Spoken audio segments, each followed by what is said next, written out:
2001 में जब यूएसए ने अफगानिस्तान पर अटैक किया 9/11 का बदला लेने के लिए, तो मोस्ट ऑफ द तालिबान या तो मारे गए या भाग गए। हम सबको लगा तालिबान अब कभी वापस नहीं आ सकता। मीडिया और बड़े बड़े अखबार दिखाते रहे कि यूएसए का पूरा कंट्रोल है अफगानिस्तान पर। यूएसए एड की हेल्प से नई अफगानिस्तान गवर्नमेंट नेशन बिल्डिंग का काम कर रही है।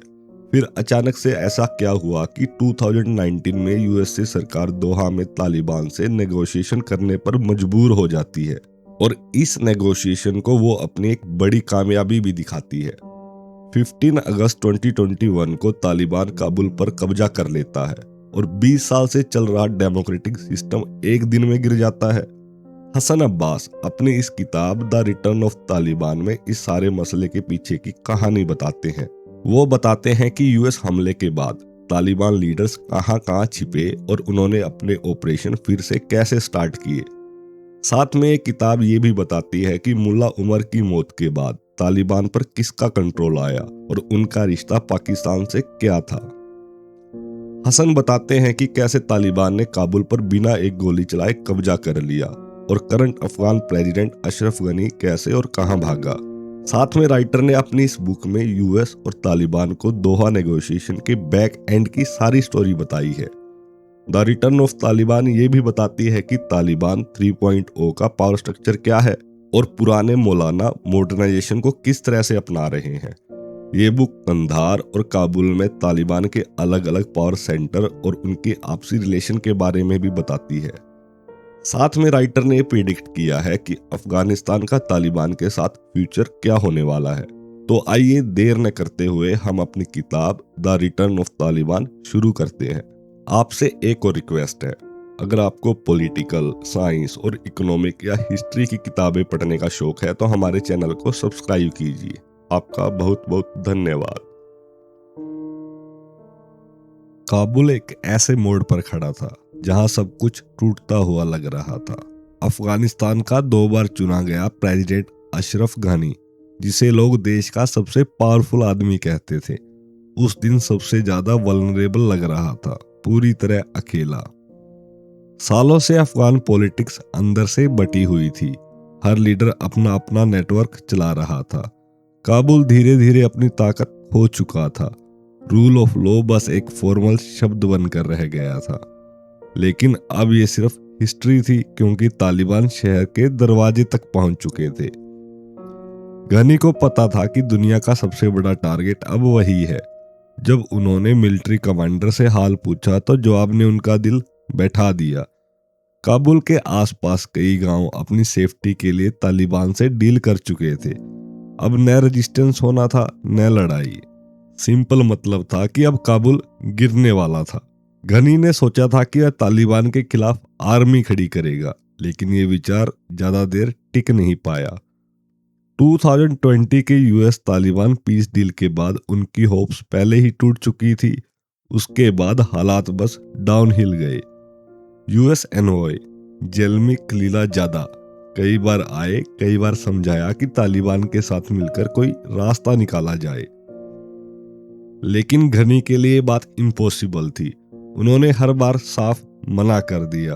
आखिर दिनों में गनी और भी सस्पिशियस हो गए।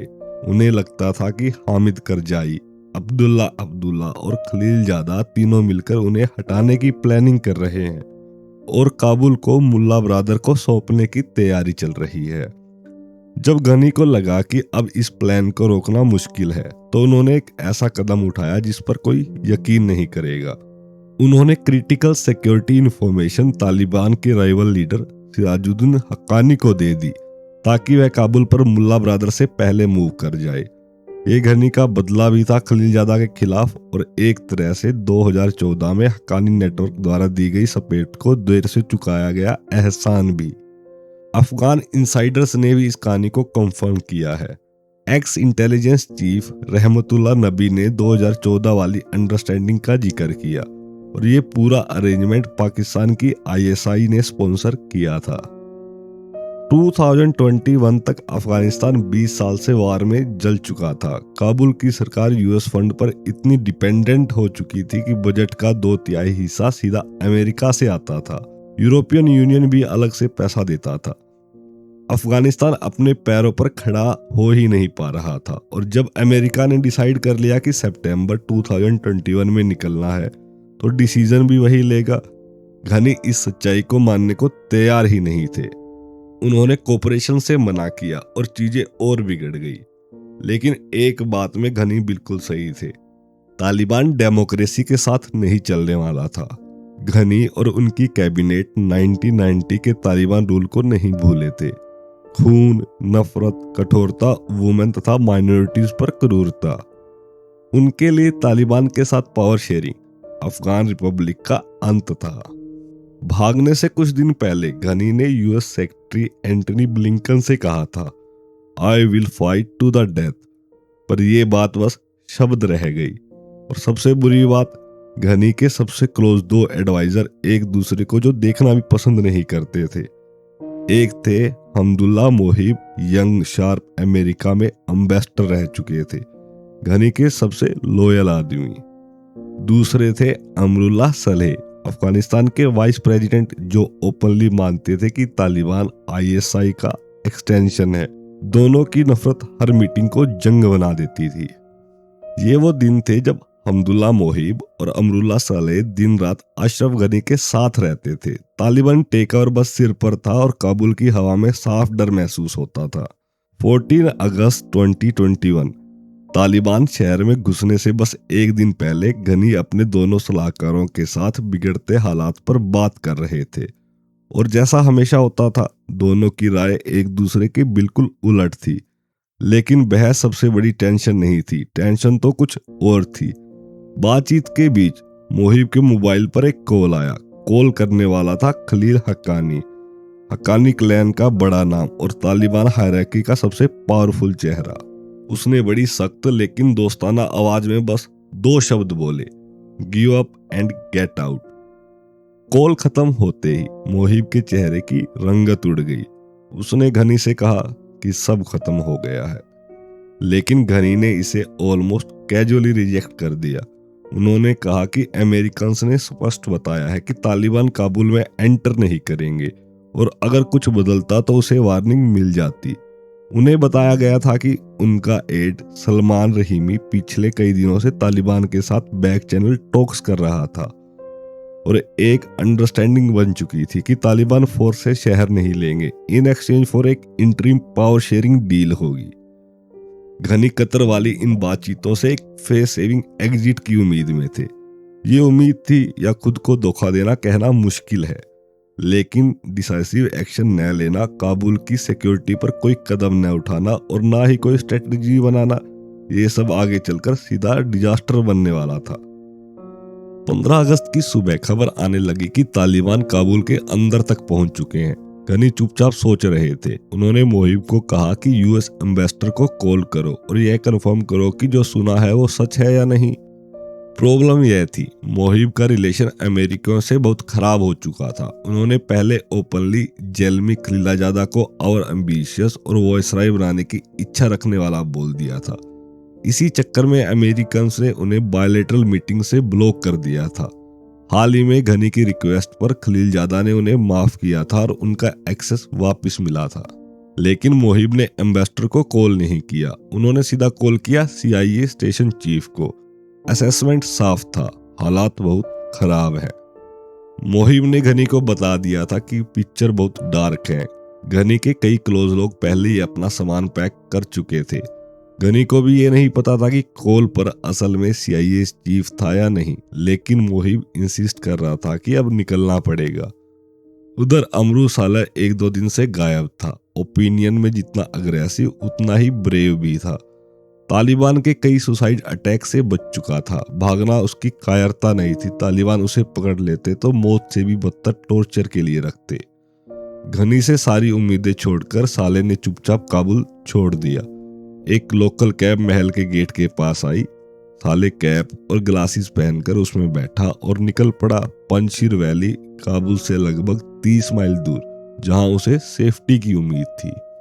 साले के जाने के बाद मोहिब और भी कन्विंस था कि एवैक्यूएशन ही एकमात्र रास्ता है। एक इनसाइडर ने BBC को बताया, मोहिब ने घनी से कहा था कि तालिबान रास्ते में है और वे तुम्हें पकड़कर मार डालेंगे। वो मोमेंट जिसके बारे में बस बात हुई थी लेकिन कभी ठीक से प्लान नहीं हुआ था, अब अचानक सिर पर आ चुका था। घनी अब रियलिटी को मानने को तैयार नहीं थे। इसी हालत में मोहिब उन्हें संभालते हुए पैलेस के बाहर खड़े 2 हेलीकॉप्टर्स की तरफ ले गया। लेकिन आखिरी हर्डल बाकी था। कुछ टेंस पुलिस गार्ड रास्ता रोक रहे थे। शोर शराबा हुआ लेकिन किसी ने पहले सोच ही नहीं रखा था कि क्या करना है। गार्ड्स को पैसे देकर हटाया गया। हेलीकॉप्टर उड़ा उज्बेकिस्तान की ओर, जहां घनी को देयर नेक्स्ट राइड मिलनी थी यूनाइटेड अरब एमिरेट्स के लिए। बिना पीछे मुड़े, बिना एक आखिरी नजर डाले, अफगानिस्तान के प्रेसिडेंट ने अपने देश से एक रस्ट और ह्यूमिलिएशन एग्जिट लिया। काबुल में उस समय पुराने जमाने के मशहूर वॉरलॉर्ड में से कोई भी नहीं दिखा। ना अब्दुल रशीम दोस्तम, ना इस्माइल खान, ना अता मोहम्मद नूर।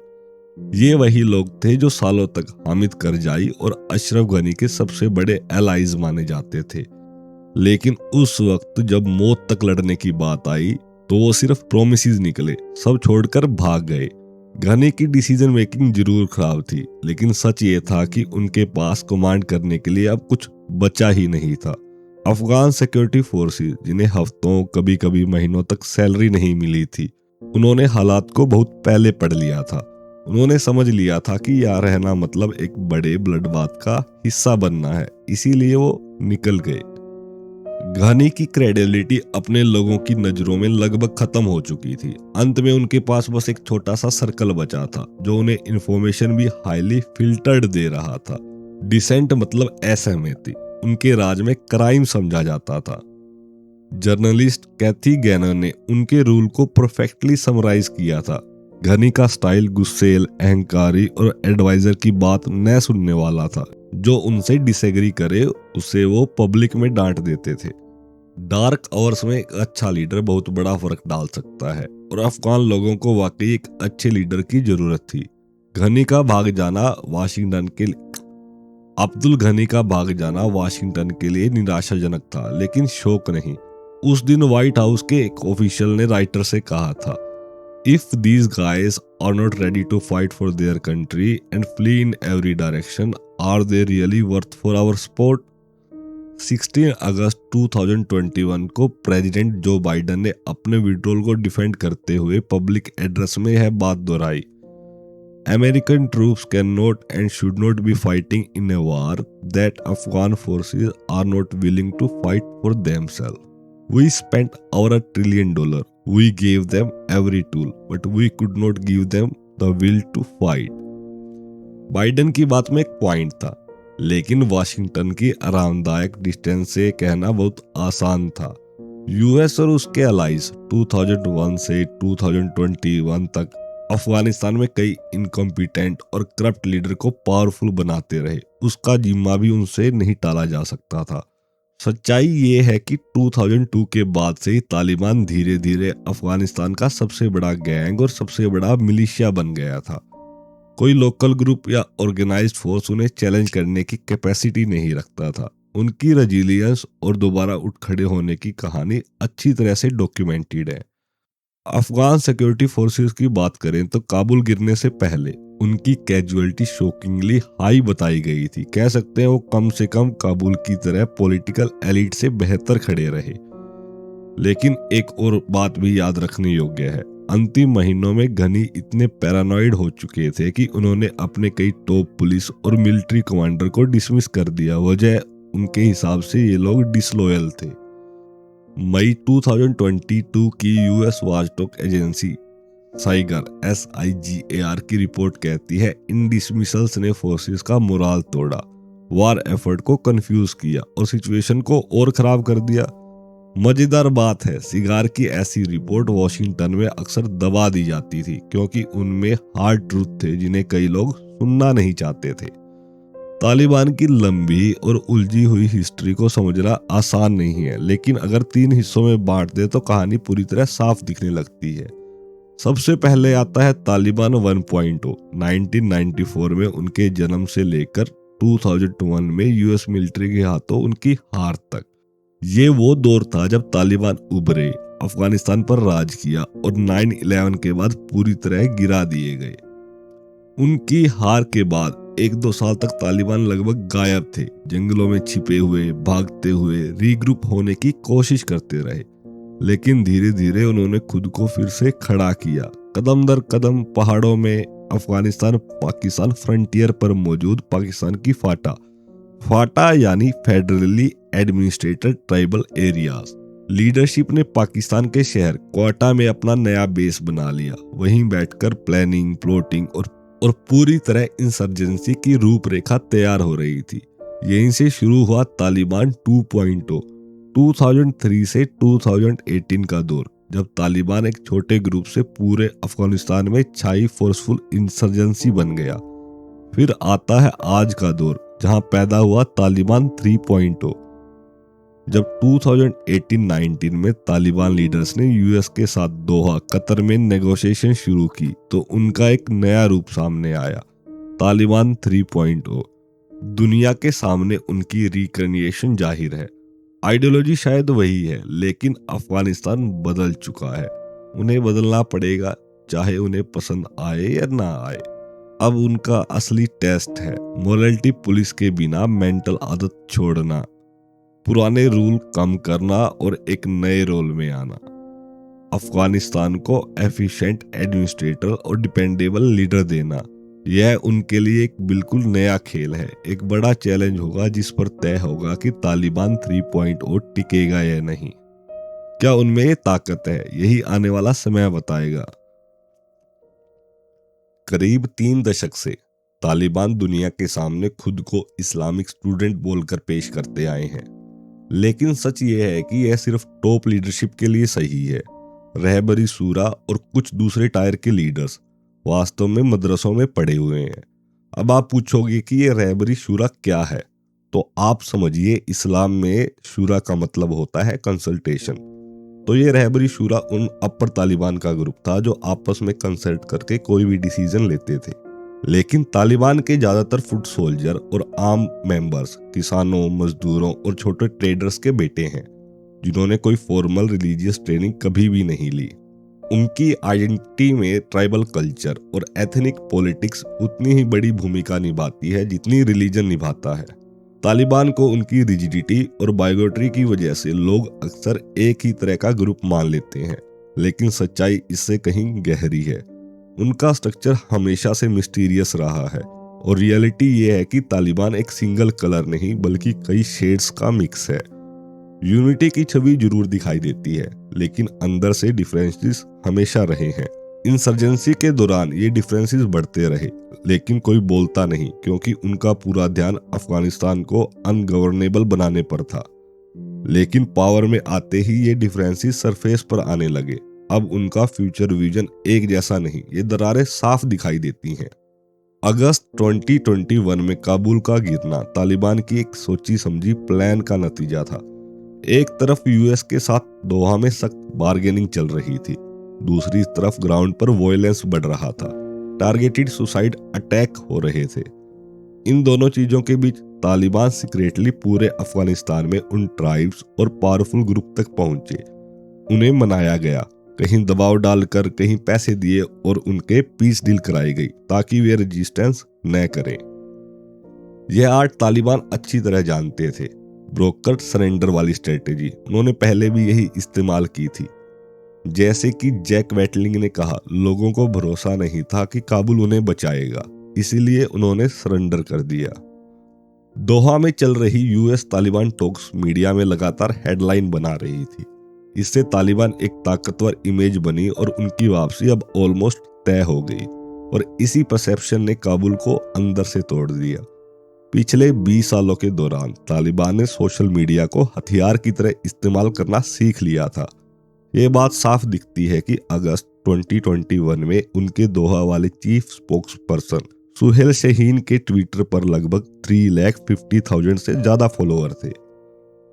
इसी तरह जबीहुल्लाह मौजूद, जो कि इस्लामिक एमिरेट्स ऑफ अफगानिस्तान के ऑफिशियल स्पोक्समैन हैं, उनका ट्विटर अकाउंट आज 740,000 फॉलोअर पार कर चुका है। तालिबान ने डिजिटल दुनिया को बहुत पहले समझ लिया था। यूट्यूब पर 2009 से, ट्विटर और फेसबुक पर 2011 से और इंस्टाग्राम पर 2016 से हैं। जो बात सबसे सरप्राइजिंग है, इंसर्जेंसी के दिनों में तालिबान एक नहीं बल्कि कई फर्म्स हायर की थी। उनका काम था तालिबान के की आइडियाज को सोशल मीडिया पर फैलाना, राइट हैशटैग चुनकर एम्पलीफाई करना, वायरल इमेजेस और वीडियो क्लिप्स बनवाना और हर प्लेटफॉर्म पर नैरेटिव सेट करना। 2018 में एक क्रेडिबल स्टडी ने बताया तालिबान ने उस साल अफगानिस्तान के मिनिस्ट्री ऑफ डिफेंस से भी ज्यादा ट्वीट किए थे और ज्यादा भाषाओं में भी। तालिबान डिजिटल दुनिया में पूरी तरह अडेप्टेबल और अजाइल बन चुके थे। 2021 के अंतिम कैंपेन ने तालिबान ने काबुल को हर डायरेक्शन से अप्रोच किया। पहला कदम, उन्होंने अपने स्ट्रॉन्ग एरियाज लगभग 1/3 अफगानिस्तान में अपनी पकड़ मजबूत की और उन हब्स के आसपास के जिलों पर कब्जा किया। दूसरा कदम, नॉर्थ के जिलों पर कब्जा। ये सबसे बड़ी चौंकाने वाली बात थी। इससे घानी सरकार का मोरल पूरी तरह टूट गया। और तीसरा कदम, ईरान, पाकिस्तान और तजाकिस्तान वाले सारे बॉर्डर क्रॉसिंग पर स्ट्रेटेजिकली कब्जा कर लिया। पूरे कैंपेन में एक चीज तालिबान ने ध्यान रखी, किसी भी प्रोविंशियल कैपिटल पर सीधा हमला नहीं किया क्योंकि वहां अफगान फोर्सेस तैनात थी और मेजर कॉन्फ्रंटेशन से बचना था। साइड में तालिबान लोकल लीडर के साथ मिलकर अफगान सिक्योरिटी फोर्सेस को कन्विंस करते रहे कि सरेंडर कर दो, पोस्ट छोड़ दो, खून खराबा मत होने दो। तालिबान ने अफगानिस्तान सोल्जर को $150 पर मंथ सैलरी ऑफर की। वो सोल्जर जिन्हें महीनों से कोई सैलरी नहीं मिली थी, और साथ में ही डायरेक्शन दी, join us and save yourself. ये सब मिलकर तालिबान को मोमेंटम देता गया। बाहर की दुनिया में एक इमेज मिली कि अफगान फोर्सेस रेजिस्टेंस दे ही नहीं पा रही बल्कि कई तो तालिबान में भी शामिल हो रहे हैं। इस नैरेटिव ने तालिबान के लगभग 60 से 65,000 फुट सोल्जर का मोराल आसमान पर पहुंचा दिया। फिर जब जीत नजर आने लगी, साउथ और ईस्ट के कई पश्तून भी लूट और पावर के लालच में तालिबान में शामिल हो गए। अगस्त की शुरुआत तक तालिबान इतने कॉन्फिडेंट हो गए थे कि प्रोविंशियल कैपिटल पर सीधे बढ़ गए।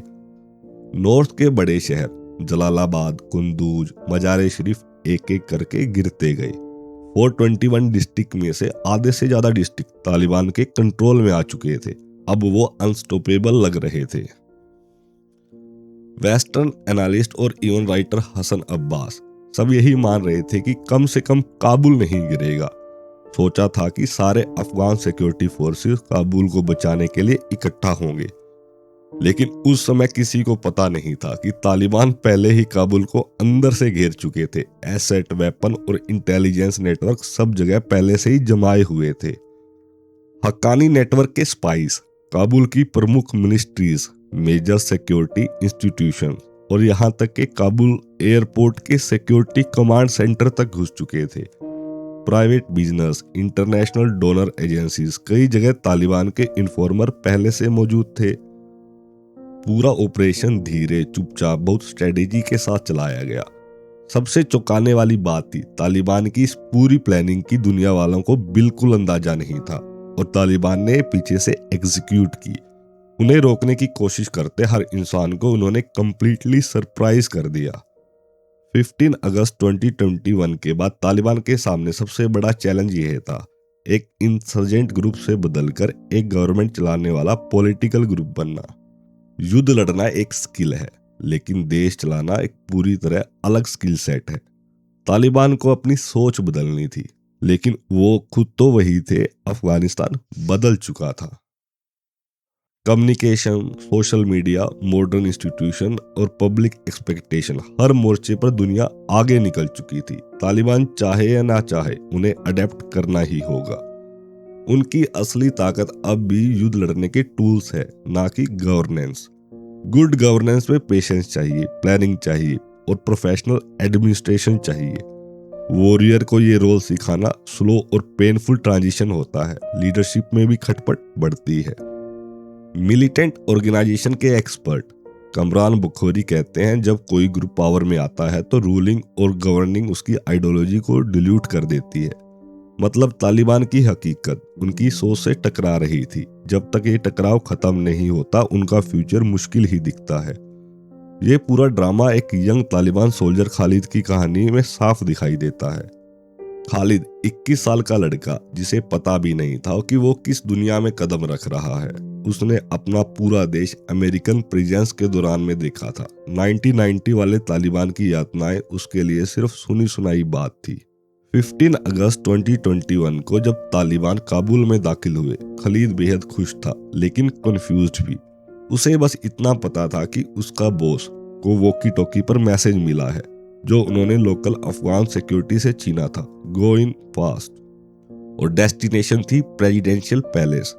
खालिद अपनी होंडा मोटरसाइकिल पर अपने बॉस के पीछे निकल पड़ा, ये जाने बिना कि वो जा कहाँ रहे हैं। काबुल वो शहर था जहां उसने बस पहले 2 चीजें की थी, 1-2 बार सर्विलेंस और एक सुसाइड बॉम्बर का फ्यूनरल। इसके अलावा तो बस वो इतना जानता था कि यह शहर अमेरिकन्स का सिटी है और उनका मिशन था इसे वापस जीतना। पैलेस के अंदर उसने एक ऐसा सिक्योरिटी ऑफिसर मिला जो अफगान मिलिट्री का ही यूनिफॉर्म में था, शायद कोई तालिबान सिंपैथाइजर रहा होगा, कोई जो डर के मारे आखिरी पल में तालिबान ज्वाइन कर गया हो। पैलेस के दरवाजे के अंदर एक नई दुनिया थी, एक नया फ्यूचर। जब शाम को खालिद को कहा गया कि पैलेस में ही अपने सोने की जगह ढूंढो तो वो शौक में था। वो और उसके 2 साथी पूरा दिन ये सोच रहे थे कि ऑर्डर मिलते ही वो पैलेस को जला देंगे। वो डिस्कस कर रहे थे कि आग कहाँ से शुरू करें। उन्हें नहीं पता था कि अगला रोल है इमारत की सिक्योरिटी करना, ना कि उसे नष्ट करना। ये नया रोल तालिबान फुट सोल्जर्स के लिए किसी शौक से कम नहीं था। उनकी पूरी ट्रेनिंग डिस्ट्रक्शन की थी, क्रिएशन की नहीं। इस किताब का मकसद है तालिबान की इस ट्रांजिशन को दिखाना, जहां पुराने सेल्फ स्टाइल्ड क्लरिक्स अब young mobile holding tech savvy morality police बन रहे हैं। जब तालिबान खुद को देखता है, उन्हें वही नजर आता है, एक विजेता जिसने दुनिया की सबसे बड़ी ताकत को हराया है, अपने देश को इंट्रूडर से बचाया है। लेकिन ये किताब उन लोगों की भी कहानी है जो इस रिफ्लेक्शन में दिखाई नहीं देते। वो ऑर्डिनरी अफगान जिन पर तालिबान की कड़वी पॉलिसीज गिरती है, वो वुमेन, वो बच्चे, वो माइनॉरिटीज। तालिबान के लिए अगर आप उनकी आइडियोलॉजी नहीं मानते तो आप दूसरे हैं, और दूसरा होना कई बार मौत के बराबर होता है। ये किताब तालिबान जितनी ही ऑर्डिनरी अफगान की भी कहानी है। वो लोग जिन्हें 20 साल तक बताया गया कि वेस्ट और काबुल के पॉलिटिशियन उन्हें बचा लेंगे, लेकिन 20 साल बाद उन्हें उसी जगह लौटकर बिना एक पल सोचे छोड़ दिया गया। इस किताब का एक बड़ा मकसद है कि दिखाना कैसे रिलीजन जब बिगड़ जाता है, जब उसमें ट्राइबलिज्म, पेट्रियार्की, नेशनलिज्म और एथनिक राइवलरी मिल जाए, तो इंसान को तंगदिल, हिंसक और संकीर्ण बना देता है। यही जहरीला मिक्स तालिबान को ये दिखाने में कामयाब हुआ कि वो गुड के सोल्जर हैं, एक ऐसे गुड के जिसे अपनी रक्षा के लिए खून की जरूरत। ये वही लोग हैं जो अपनी जन्नत की टिकट किसी भी कीमत पर लेना चाहते हैं, चाहे इसके लिए वो खुद को या दूसरों को इस दुनिया में एक जिंदा नर्क में ही क्यों न धकेल दें। साउथ एशिया में इस्लामिक सेकेंडरी एजुकेशन का गिरता स्तर, सेक्टेरियनिज्म का बढ़ना और रिलीजियस आइडियाज का पॉलिटिसाइज होना, इन सब ने मिलकर एक बड़ी खतरनाक प्रॉब्लम पैदा कर दी है।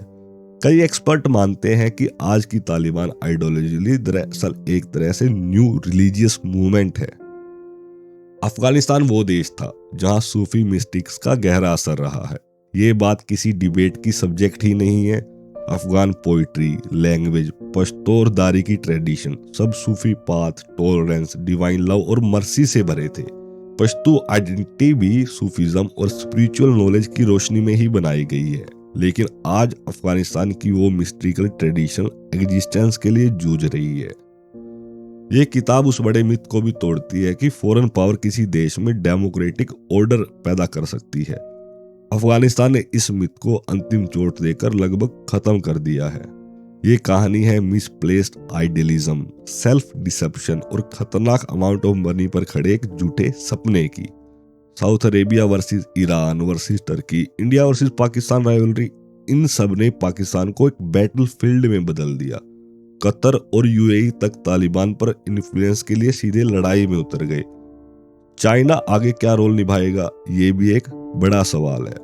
ये कोई राज नहीं है कि इंडिया पाकिस्तान राइवलरी और उनका प्रोक्सी वारफेयर अफगानिस्तान को यहाँ तक ले आया, फिर से आइसोलेशन के दरवाजे पर और पोटेंशियली इंटरनेशनल टेररिज्म के हब में बदलते हुए।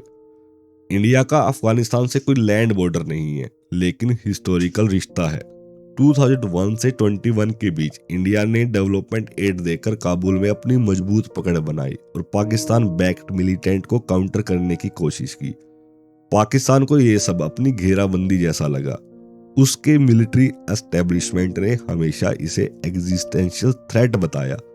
इसीलिए पाकिस्तान ने तालिबान को ओपनली सपोर्ट किया, इंडिया को डराने के लिए, अपने इन्फ्लुएंस को सिक्योर करने के लिए और अफगानिस्तान को अपने बैकयार्ड की तरह रखने के लिए।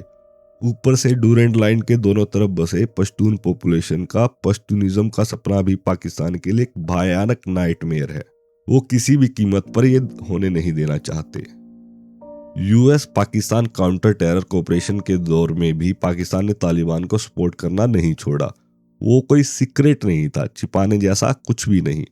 लाखों अफगान रेफ्यूजीज को होस्ट करना, मदरसा में पढ़े हजारों पाकिस्तान को अफगानिस्तान भेजना, ये सब उसी स्ट्रेटेजिक डेप्थ का हिस्सा थे जिसे पाकिस्तान के लिए एक फॉर्मर आर्मी चीफ ने खुलकर एडमिट किया। लेकिन इस बैडली डिजाइन प्रोजेक्ट ने तालिबान को पाकिस्तान के हार्टलैंड में एंट्री दे दी। 2007 से 14 के बीच पाकिस्तान तालिबान, पंजाबी तालिबान और उनके ऑफशूट ग्रुप पाकिस्तान में पहले से ही बहुत तबाही मचा चुके थे। 2014 के बाद भी पाकिस्तान आर्मी ने उन्हें भारी नुकसान पहुंचाया लेकिन खत्म नहीं किया। अब अफगान तालिबान के रिवाइवल के साथ ये ग्रुप भी पाकिस्तान अफगानिस्तान सीमा पर फिर से लौट रहे हैं। ये सब पहले से प्रिडिक्टेड था और कई एक्सपर्ट ने सालों पहले वार्निंग भी दे दी थी। इस किताब की एक और बड़ी थीम है पश्तून ओरिएंटेड इलाकों में समाज और जनसंख्या का बदलना, अफगानिस्तान में भी और पाकिस्तान में भी। 2001 के बाद तालिबान का गिरना और फिर उठना इन दोनों देशों के पश्तून इलाकों पर एक गहरा निशान छोड़ गया। यही वो इलाका था जहां से गफ्फार खान जैसे नेता पैदा हुए, एक प्रोग्रेसिव सेकुलर आंदोलन के प्रतीक जो आज भी पाकिस्तान के खैबर पख्तूनवा यानी केपीके में जिंदा है। अब्दुल गफ्फार खान गहरे धार्मिक आदमी थे, लेकिन उन्होंने महात्मा गांधी के साथ भी काम किया, प्रेयर भी की बिना ये महसूस किए कि उनकी इस्लामिक रूट खतरे में है। उन्होंने पश्तून आइडेंटिटी को एक नया रूप दिया, वो आइडेंटिटी जो पहले हॉस्पिटैलिटी, ग्रेस, कल्चर, प्राइड पर खड़ी थी, उसमें उन्होंने प्रोग्रेसिव सोच जोड़ दी। लेकिन तालिबानाइजेशन की सबसे बड़ी त्रासदी यही है, उसने पश्तून समाज के प्लूरलिज्म वाले हिस्से को धीरे धीरे घोट दिया। वो प्लूरलिज्म जो अफगानिस्तान और पाकिस्तान के पश्तून के लिए कभी सेक्रेड था। किसी भी जगह आर्ट और कल्चर का मरना इंसानियत का मरना होता है।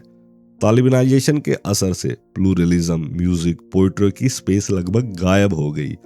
प्रोग्रेसिव लिटरेचर आज भी लिखा जा रहा है, कभी रुका नहीं, लेकिन पाकिस्तान अफगानिस्तान ट्राइबल बेल्ट में जो बदलाव आए वो बेहद गहरे और डरावने थे। एक एक्सट्रीमिस्ट आइडेंटिटी अपनाई गई जहां रिलीजियस मिलिटेंसी नॉर्मल बन गई और पुराने कल्चर वैल्यूज, बड़ों का सम्मान, डायलॉग से सुलह सब खिड़की से बाहर फेंक दिया। ये नया पैटर्न अब पूरी तरह जम चुका है। पाकिस्तान की सबसे बड़ी भूल, अच्छा तालिबान वर्सेस बुरे तालिबान की कहानी। पाकिस्तान ने सबसे बड़ा लेसन यही मिस किया। आप एक तरह के तालिबान के दोस्त और दूसरे तरह के तालिबान के दुश्मन नहीं बन सकते। तालिबान एक जहर है, बस बोतल अलग अलग है। साइन सामने थे, पाकिस्तान ने देखे भी लेकिन मानना नहीं चाहा। नतीजा हजारों जाने गई, सोल्जर, स्कॉलर, क्लेरिक्स और आम लोगों की, लेकिन सीख लगभग नहीं के बराबर। किताब ये भी पूछती है, क्या तालिबान सच में बदल गए हैं या सिर्फ पैकेजिंग बदल गई है? क्या तालिबान स्टेट और सोसाइटी को एक कर पाएंगे? क्या वे पॉलिटिकल और रिलीजियस राइवल को संभाल पाएंगे? इन सवालों को समझाने के लिए तालिबान के भीतर मौजूद विभिन्न फैक्शंस और ग्रुपिंग समझना जरूरी है। साथ ही ये भी कि दूसरे एक्सट्रीमिस्ट इस्लामिक ग्रुप जो तालिबान जैसे ही हैं या उनके राइवल्स हैं, तालिबान की वापसी से क्या मैसेज ले रहे हैं? क्या वो तालिबान को फेलियर से बचाना चाहते हैं? क्या तालिबान उनकी एडवाइस सुनेंगे? क्या वो समझेंगे कि विक्ट्री पॉलिटिकल इस्लाम की विक्ट्री है, ना कि अकेले तालिबान की? एक बात साफ है, तालिबान का आज का माहौल 1990 जैसा बिल्कुल नहीं है। उनकी अवेयरनेस, एक्सपोजर, डिजिटल दुनिया, रीजनल पॉलिटिक्स सब बदल चुकी है। तालिबान चाहे जो सोचे, अनचेंज्ड नहीं रह सकते क्योंकि उनका पूरा माहौल ही बदल गया है। इस किताब में तालिबान से और उनके पाकिस्तान, ईरान और गल्फ देशों में मौजूद दोस्तों से कई इंटरव्यू किए गए। रीजनल और इंटरनेशनल मीडिया की एक्सीलेंट रिपोर्टिंग ने भी स्टडी को बेहद मजबूत बनाया। आज के इंडिपेंडेंट जर्नलिस्ट 1990 के मुकाबले अफगानिस्तान तक कहीं ज़्यादा आसानी से पहुंच सकते हैं। तालिबान लीडर्स आज सोशल मीडिया पर एक्टिव है। ट्विटर, फेसबुक, इंस्टाग्राम पर उनका स्टाफ भी यही प्लेटफॉर्म चलाता है। कई फॉर्मर अफगान ऑफिशियल देशों में रहकर तालिबान के हर मूव सोशल मीडिया पर एनालिसिस और एक्सप्लेन कर रहे हैं। ये किताब उनकी सेल्फ प्रोजेक्टेड पब्लिक नरेटिव को पढ़कर तालिबान के दिमाग में क्या चल रहा है, मतलब अंदरूनी थिंकिंग को समझने की कोशिश करती है। जब आप इन नरेटिव्स को लगातार फॉलो करते हैं तो कुछ पैटर्न बहुत साफ दिखाई देते हैं। तालिबान ने चाहे अपनी जीत का जश्न मना लिया हो, लेकिन उनकी असली जर्नी अभी बाकी है। उनका रियल टेस्ट तो अभी शुरू हुआ है। हम बाहर से क्यूरियोसिटी के साथ देख रहे हैं, लेकिन वो खुद भी अपने बारे में बड़े सवालों का सामना कर रहे हैं। क्या ये लोग जो रिलीजन और वेपनरी में ट्रेंड हैं उन इंस्टीट्यूशन को संभाल सकते हैं जो उन्हें विरासत में मिले हैं? और उससे भी बड़ा सवाल, क्या वो नए इंस्टीट्यूशन बना भी सकते हैं? अगर उन्हें दूर तक जाना है तो उन्हें ट्रेनिंग व्हील्स चाहिए होंगे, गाइडेंस, हेल्प और एक्सपोजर। यही सब उन्हें तभी मिलेगा जब वो इसे लेने के लिए तैयार होंगे। लेट 2022 के सिग्नल कहते हैं कि वो आउटसाइड हेल्प लेने के लिए कम से कम तैयार तो दिख रहे हैं। आज अंदर की बड़ी लड़ाई यह है, एक तरफ काबुल वाले थोड़े प्रैग्मेटिक तालिबान और दूसरी तरफ कंधार वाले हाईली कंजर्वेटिव तालिबान। कंधार ही तालिबान का स्पिरिचुअल और पॉलिटिकल हार्ट है। इन दोनों के बीच यह राइवलरी पॉलिटिकल पैरालिसिस पैदा कर रही है। अगर यह दरार बढ़ती गई तो तालिबान के लिए विनाशकारी साबित होगा। वुमेन की एजुकेशन और एम्प्लॉयमेंट पर उनके क्रूर रिस्ट्रिक्शंस ये दिखाते हैं कि नैरो माइंडेड एलिमेंट आज भी बहुत स्ट्रोंग है। ये एक बहुत बुरा सिग्नल है। तालिबान के पास अब इंटरनेशनल रिलेशन की नई समझ है। 1990s में ऐसा बिल्कुल नहीं था। तालिबान 3.0 अब बाहरी इन्फ्लुएंस से प्रभावित होंगे, क्योंकि अफगानिस्तान की नई इकोनॉमिक इंफ्रास्ट्रक्चर अकेले सरवाइव नहीं कर सकती। उन्हें रीजन से जुड़ना होगा, ग्लोबल बैंकिंग से कनेक्ट होना होगा, इंटरनेट इंफ्रास्ट्रक्चर अपग्रेड करना होगा, गवर्नमेंट ऑर्गेनाइजेशन में बेटर कनेक्टिविटी बनानी होगी। इन सब का एक मॉडर्नाइजिंग इफेक्ट होगा, चाहे तालिबान को पसंद आए या नहीं। असल सवाल यह है, क्या वो युवा तालिबान को ये काम करने देंगे, क्योंकि इसी से उनका फ्यूचर डिफाइन होगा। तालिबान को सिर्फ एक मिलिटेंट ग्रुप या एक पॉलिटिकल मूवमेंट मानना गलत होगा। वो दोनों के बीच कहीं आते हैं, लेकिन कोई साफ सुथरी कैटेगरी उन्हें पकड़ नहीं पाती।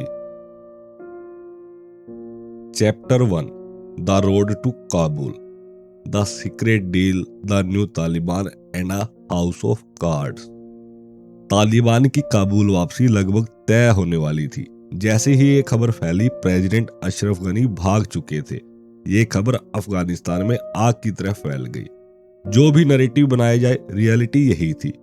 फरवरी 2020 के यूएस तालिबान पीस डील ने तालिबान की जबरदस्त ताकत दी। इस चैप्टर में उस डील तक पहुंचने वाली सिचुएशन, नेगोशिएशन के डायनामिक्स और किस तरह एग्रीमेंट तालिबान के लिए बेहद फायदेमंद साबित हुआ, ये सब एक्सप्लोर किया गया है। अफगानिस्तान और दुनिया के कई हिस्सों में इस डील को एक ऐसा पैक्ट माना गया जो तालिबान के पक्ष में झुका हुआ था। तालिबान सुप्रीम लीडर मुल्ला हिब्दुल्लाह अखुंदजादा ने इसे पूरे मुस्लिम और मुजाहिद नेशन की कलेक्टिव विक्ट्री कहा। फिर भी तालिबान की इमीडिएट प्लान काबुल मार्च करने की नहीं थी, लेकिन असली विफलता थी इंट्रा अफगान डायलॉग का टूटना, यानी अशरफ गनी सरकार और तालिबान के बीच यूएस तालिबान डील के बाद होने वाली बातचीत। ये बातचीत विफल हुई और इसी ने तालिबान के लिए रास्ता साफ कर दिया कि वो अफगानिस्तान की किस्मत के सोल आर्बिट्रेटर्स बन जाए। फाइनल इंसर्जेंसी फेस में तालिबान को सबसे बड़ा फायदा किस चीज से मिला? लगभग 5000 तालिबान फाइटर की रिहाई से। इसमें सैकड़ों डेंजरस अपराधी थे, मर्डरर, किडनैपर, ड्रग ट्रैफिकर और यहां तक टेररिस्ट भी। अशरफ गनी ने इसका विरोध किया, लेकिन ट्रंप एडमिनिस्ट्रेशन तालिबान के प्रेशर में पूरी तरह झुक गई। दोहा से मुल्ला अब्दुल गनी ब्रादर ने ट्रंप को कॉल करके शिकायत की कि गनी प्रिजनर को नहीं छोड़ रहे हैं, और ट्रंप भड़क गया और गनी से कहा, अगर ऐसा परसेप्शन हुआ कि छोटी बातों के लिए बिग पिक्चर सेक्रीफाइस हो रहा है तो हम अपना रिलेशनशिप बदलने के लिए तैयार हैं, और आखिर में घनी को मानना पड़ा।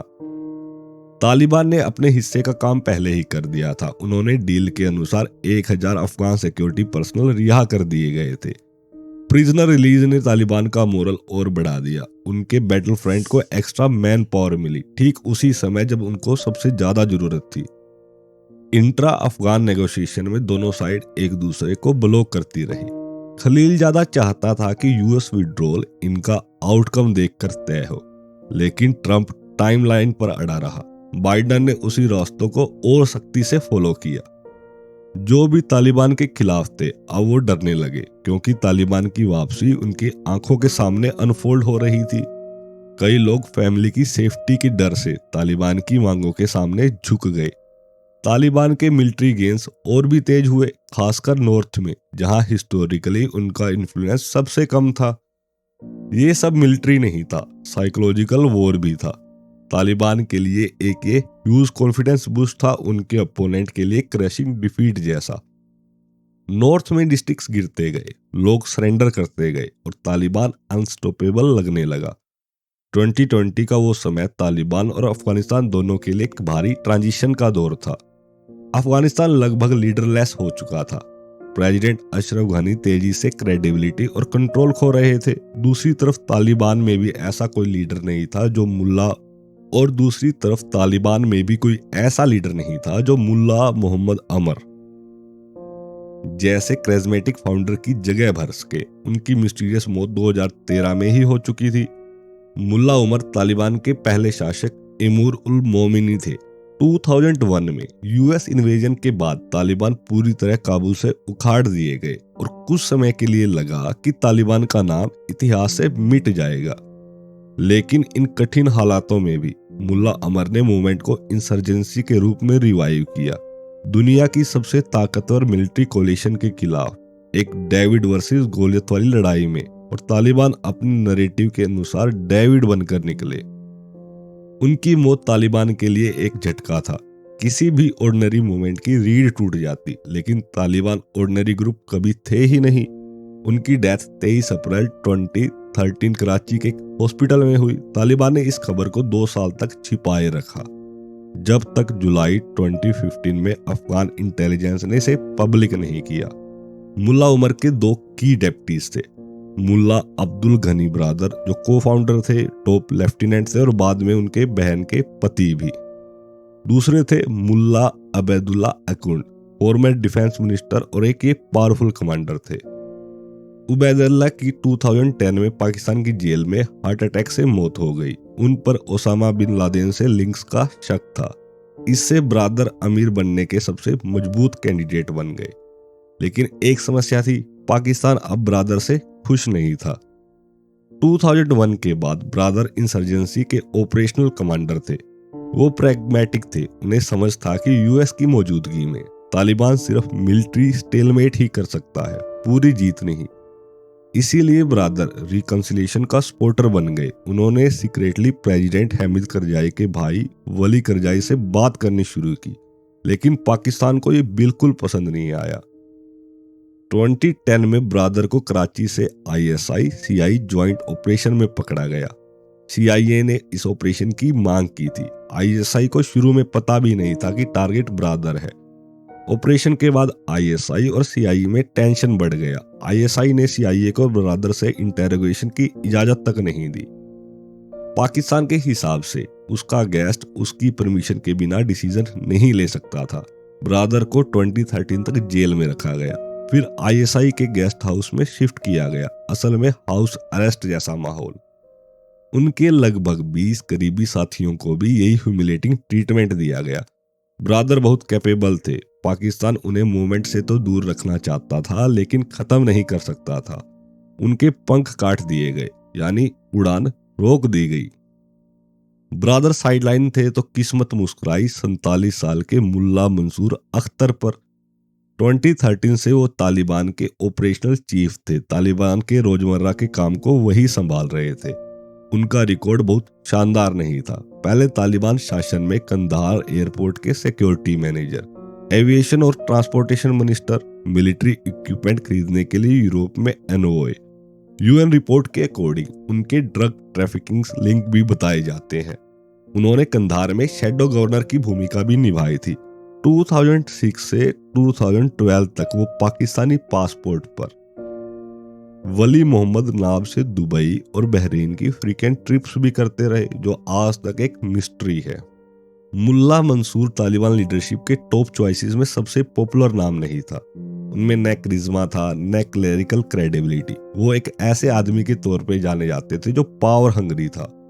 जिसकी असली ताकत थी उसका गल्फ नेटवर्क और बिजनेस एक्यूमेन। एक फॉर्मर यूएस इंटेलिजेंस एनालिस्ट ने उसका सबसे इंटरेस्टिंग पहलू यूं बताया। दुबई में उनके मशहूर परफ्यूम शॉपिंग ट्रिप्स, जहां वो रशियन प्रोस्टिट्यूट और रॉयल प्रोटेक्शन के बीच आराम फरमाते थे। यानी मंसूर का पर्सोना तालिबान की पुरानी छवि से बिल्कुल अलग था। पाकिस्तानी इंटेलिजेंसी से करीब रिश्ते इंसर्जेंसी ईयर में तालिबान लीडरशिप की अहम शर्त थी और मंसूर यह क्वालिफिकेशन पूरी तरह रखते थे। इस कॉम्बिनेशन को हराना किसी के बस की बात नहीं थी। जुलाई 2015 में क्वेटा के पास हुई रहबरी शुरा की बैठक में उन्हें तालिबान का नया अमीर घोषित किया गया। मंसूर खुद तो तैयार थे, लेकिन सवाल था क्या तालिबान रैंक एंड फाइल उन्हें एक्सेप्ट करेगी। कई सीनियर तालिबान लीडर्स उन्हें लेकर गंभीर रिजर्वेशंस रखते थे। तालिबान पॉलिटिकल कमीशन दोहा के चीफ सैयद मोहम्मद तैयबा आगा ने तो प्रोटेस्ट में रिजाइन भी कर दिया। उनका ऑब्जेक्शन था इतनी क्रूशियल मीटिंग अफगानिस्तान में होनी चाहिए थी, ना कि पाकिस्तान में। यह क्लियरली दिखाता था कि तालिबान के अंदर कितनी गहरी डिसेंट मौजूद है। सीनियर क्लरिक्स की महीनों की मेडिटेशन के बाद मंसूर को फाइनली एक्सेप्टेंस मिल गई, लेकिन ग्रिप मजबूत करने के लिए उन्होंने तुरंत अफगानिस्तान भर में मिलिट्री ऑपरेशन तेज किए। Hit and run, guerrilla tactics, recruitment को पश्तून से परे फैलाना, नॉर्थ में दबदबा बढ़ाना उनकी सबसे बड़ी सक्सेस थी। सितंबर 2015 में कुंदूज पर तालिबान का झंडा फहराना। 14 साल में किसी तालिबान ने पहली बार एक प्रोविंशियल कैपिटल कब्जा की थी। इस विक्ट्री ने मंसूर की लीडरशिप को सीमेंटेड कर दिया। उन्होंने 2 डेप्यूटी चुने, दोनों आगे चलकर तालिबान के फ्यूचर में बहुत इंपॉर्टेंट रोल निभाने वाले थे। मुल्ला हिब्तुल्लाह अखंजादा, बेहद कंजर्वेटिव क्लरिक, वही जिसने 2013 में मुल्ला उमर की डेथ को गुप्त रखने का फतवा जारी किया था। दूसरे थे सिराजुद्दीन हक्कानी नेटवर्क का इन्फ्लुएंसर कमांडर, यूएस ऑफिशियल के अनुसार पाकिस्तान इंटेलिजेंस का वर्टिबल आर्म। पॉलिटिकली मंसूर की ये चॉइसेस काफी स्मार्ट थी, लेकिन मंसूर की किस्मत में कुछ और लिखा था। उनका ईरान के साथ फ्रेंडली आउटरीच उनके लिए जानलेवा साबित हुआ। 21 मई 2016 सुबह 6 बजे पाकिस्तान के बलूचिस्तान प्रांत के नुस्की जिले में एक यूएस ड्रोन स्ट्राइक ने मुल्ला मंसूर को मार गिराया। यह क्वेटा से लगभग 140 किलोमीटर दूर था और तालिबान की क्वेटा शुरा के हेडक्वार्टर के बेहद पास। पाकिस्तान ने यूजुअल सा बयान जारी किया, ये सॉवरेनिटी का वायलेशन है, लेकिन ये कंडेमेशन बहुत वीक थी। ये अजीब था क्योंकि ड्रोन स्ट्राइक अक्सर फाटा में होते थे, ना कि बलूचिस्तान के अंदर। यह क्लियर था कुछ बड़ी गड़बड़ थी, पाकिस्तान कुछ छिपा रहा था। मुल्ला मंसूर की मौत के बाद कुछ दिनों बाद तालिबान ने अपना नया अमीर चुना। ये जिम्मेदारी दी गई मुल्ला हिब्तुल्लाह अखुंजादा को, 55 साल के बेहद रिजर्व कंधार के स्पिरिचुअल हार्टलैंड से आने वाले हार्डलाइन क्लेरिक। कौन सोच सकता था 5 साल बाद यही आदमी पूरे अफगानिस्तान के तालिबान सरकार का सुप्रीम कमांडर होगा। हिब्तुल्लाह अपने कठोर फतवास के लिए जाने जाते थे। पहली तालिबान सरकार में वो अफगानिस्तान के सुप्रीम कोर्ट के डिप्टी चीफ रह चुके थे। इससे पहले वो कई प्रोविंशियल और मिलिट्री कोर्ट में जज की भूमिकाएं निभा चुके थे। तालिबान जैसे मूवमेंट में जहां रिलीजन उनकी आइडेंटिटी है, ये स्कॉलर्स बहुत कम हैं। हिब्तुल्लाह का इस्लामिक लॉ का ज्ञान उन्हें एक प्राइसलेस एसेट बनाता है। तालिबान में दाढ़ी, पगड़ी और तस्बीह वाले लोग तो हजारों मिल जाएंगे, लेकिन वो लोग जो सच में कुरान और हदीस के चैप्टर वर्स कोट कर सके बहुत कम है।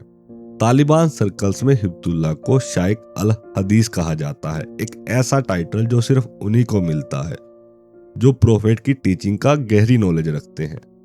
आयरनी ये है उनका हदीस इंटरप्रिटेशन दुनिया भर के ज्यादातर मुस्लिम से काफी अलग है, लेकिन तालिबान के भीतर उनकी प्रेस्टीज इसी स्कॉलरली रेपुटेशन पर टिकी है। हिब्बतुल्लाह का कद उनकी कंधारी रूट से और बढ़ जाता है। तालिबान में कंधार हमेशा से स्पिरिचुअल सेंटर रहा है। उनकी प्रतिष्ठा को एक और घटना ने पुख्ता किया, उनके बेटे अब्दुल रेहान की मौत ने। 2017 में उनके 23 वर्षीय बेटे ने हेलमैंड में सुसाइड बॉम्बिंग की। इस घटना ने तालिबान रैंक में हिब्बतुल्लाह का स्टेटस एक अलग ऊंचाई पर पहुंचा दिया। तालिबान के नए लीडर हिब्बतुल्लाह कई मायनों में मुल्ला उमर की कार्बन कॉपी जैसे थे। रिलीजियस रिजिडिटी, पब्लिक अटेंशन से नफरत, काम कंपोज्ड पर्सनैलिटी। उनका नो नॉनसेंस ऑरा तालिबान के लिए एक तरह का पर्सनैलिटी कल्ट बनाता था।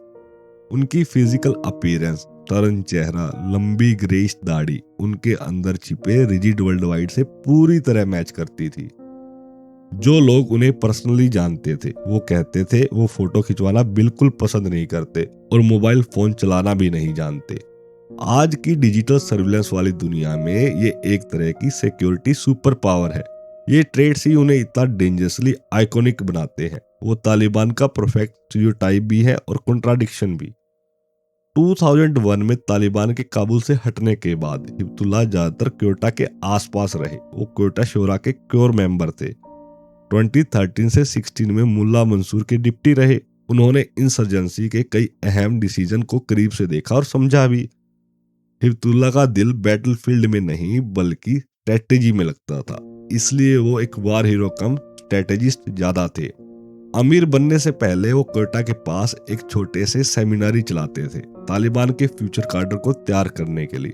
सेमिनारी मतलब मदरसा।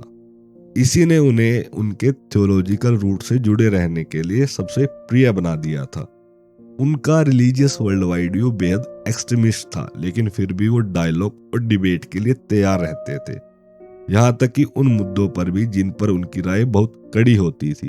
क्वेटा के पास बैठे हुए पूरे अफगानिस्तान की इंसर्जेंसी को डायरेक्ट कंट्रोल करना अब मुल्ला हिब्बतुल्लाह के लिए मुश्किल होने लगा, खास तौर पर इंसर्जेंसी के अंतिम और क्रूशियल फेज जो 2016 से 21 रहा। इसलिए उन्होंने अफगानिस्तान में मौजूद मिलिट्री कमांडर्स को ज्यादा ऑटोनॉमी देना शुरू किया। हाँ, इससे रिस्क था कि उनका कमांड कमजोर पड़ सकता है, लेकिन एफिशिएंसी के लिए जरूरी भी था। फिर भी हिब्बतुल्लाह ग्राउंड सिचुएशन से पूरी तरह अपडेटेड रहते थे। वो खुद अफगानिस्तान तक खतरा उठाकर पहुंच जाते, कमांडर से मिलते, स्ट्रेटेजी डिस्कस करते और नई इंस्ट्रक्शंस जारी करते। 2017 के अंत में वो और क्वेटा शेरा के कुछ लीडर्स हेमंड प्रोविंस पहुंचे, क्योंकि वहां यूएस और अफगानिस्तान फोर्सेस तालिबान को कड़ी टक्कर दे रहे थे। वही उन्होंने तालिबान की पूरी मोडस ऑफ ऑपरेंडी बदल दी।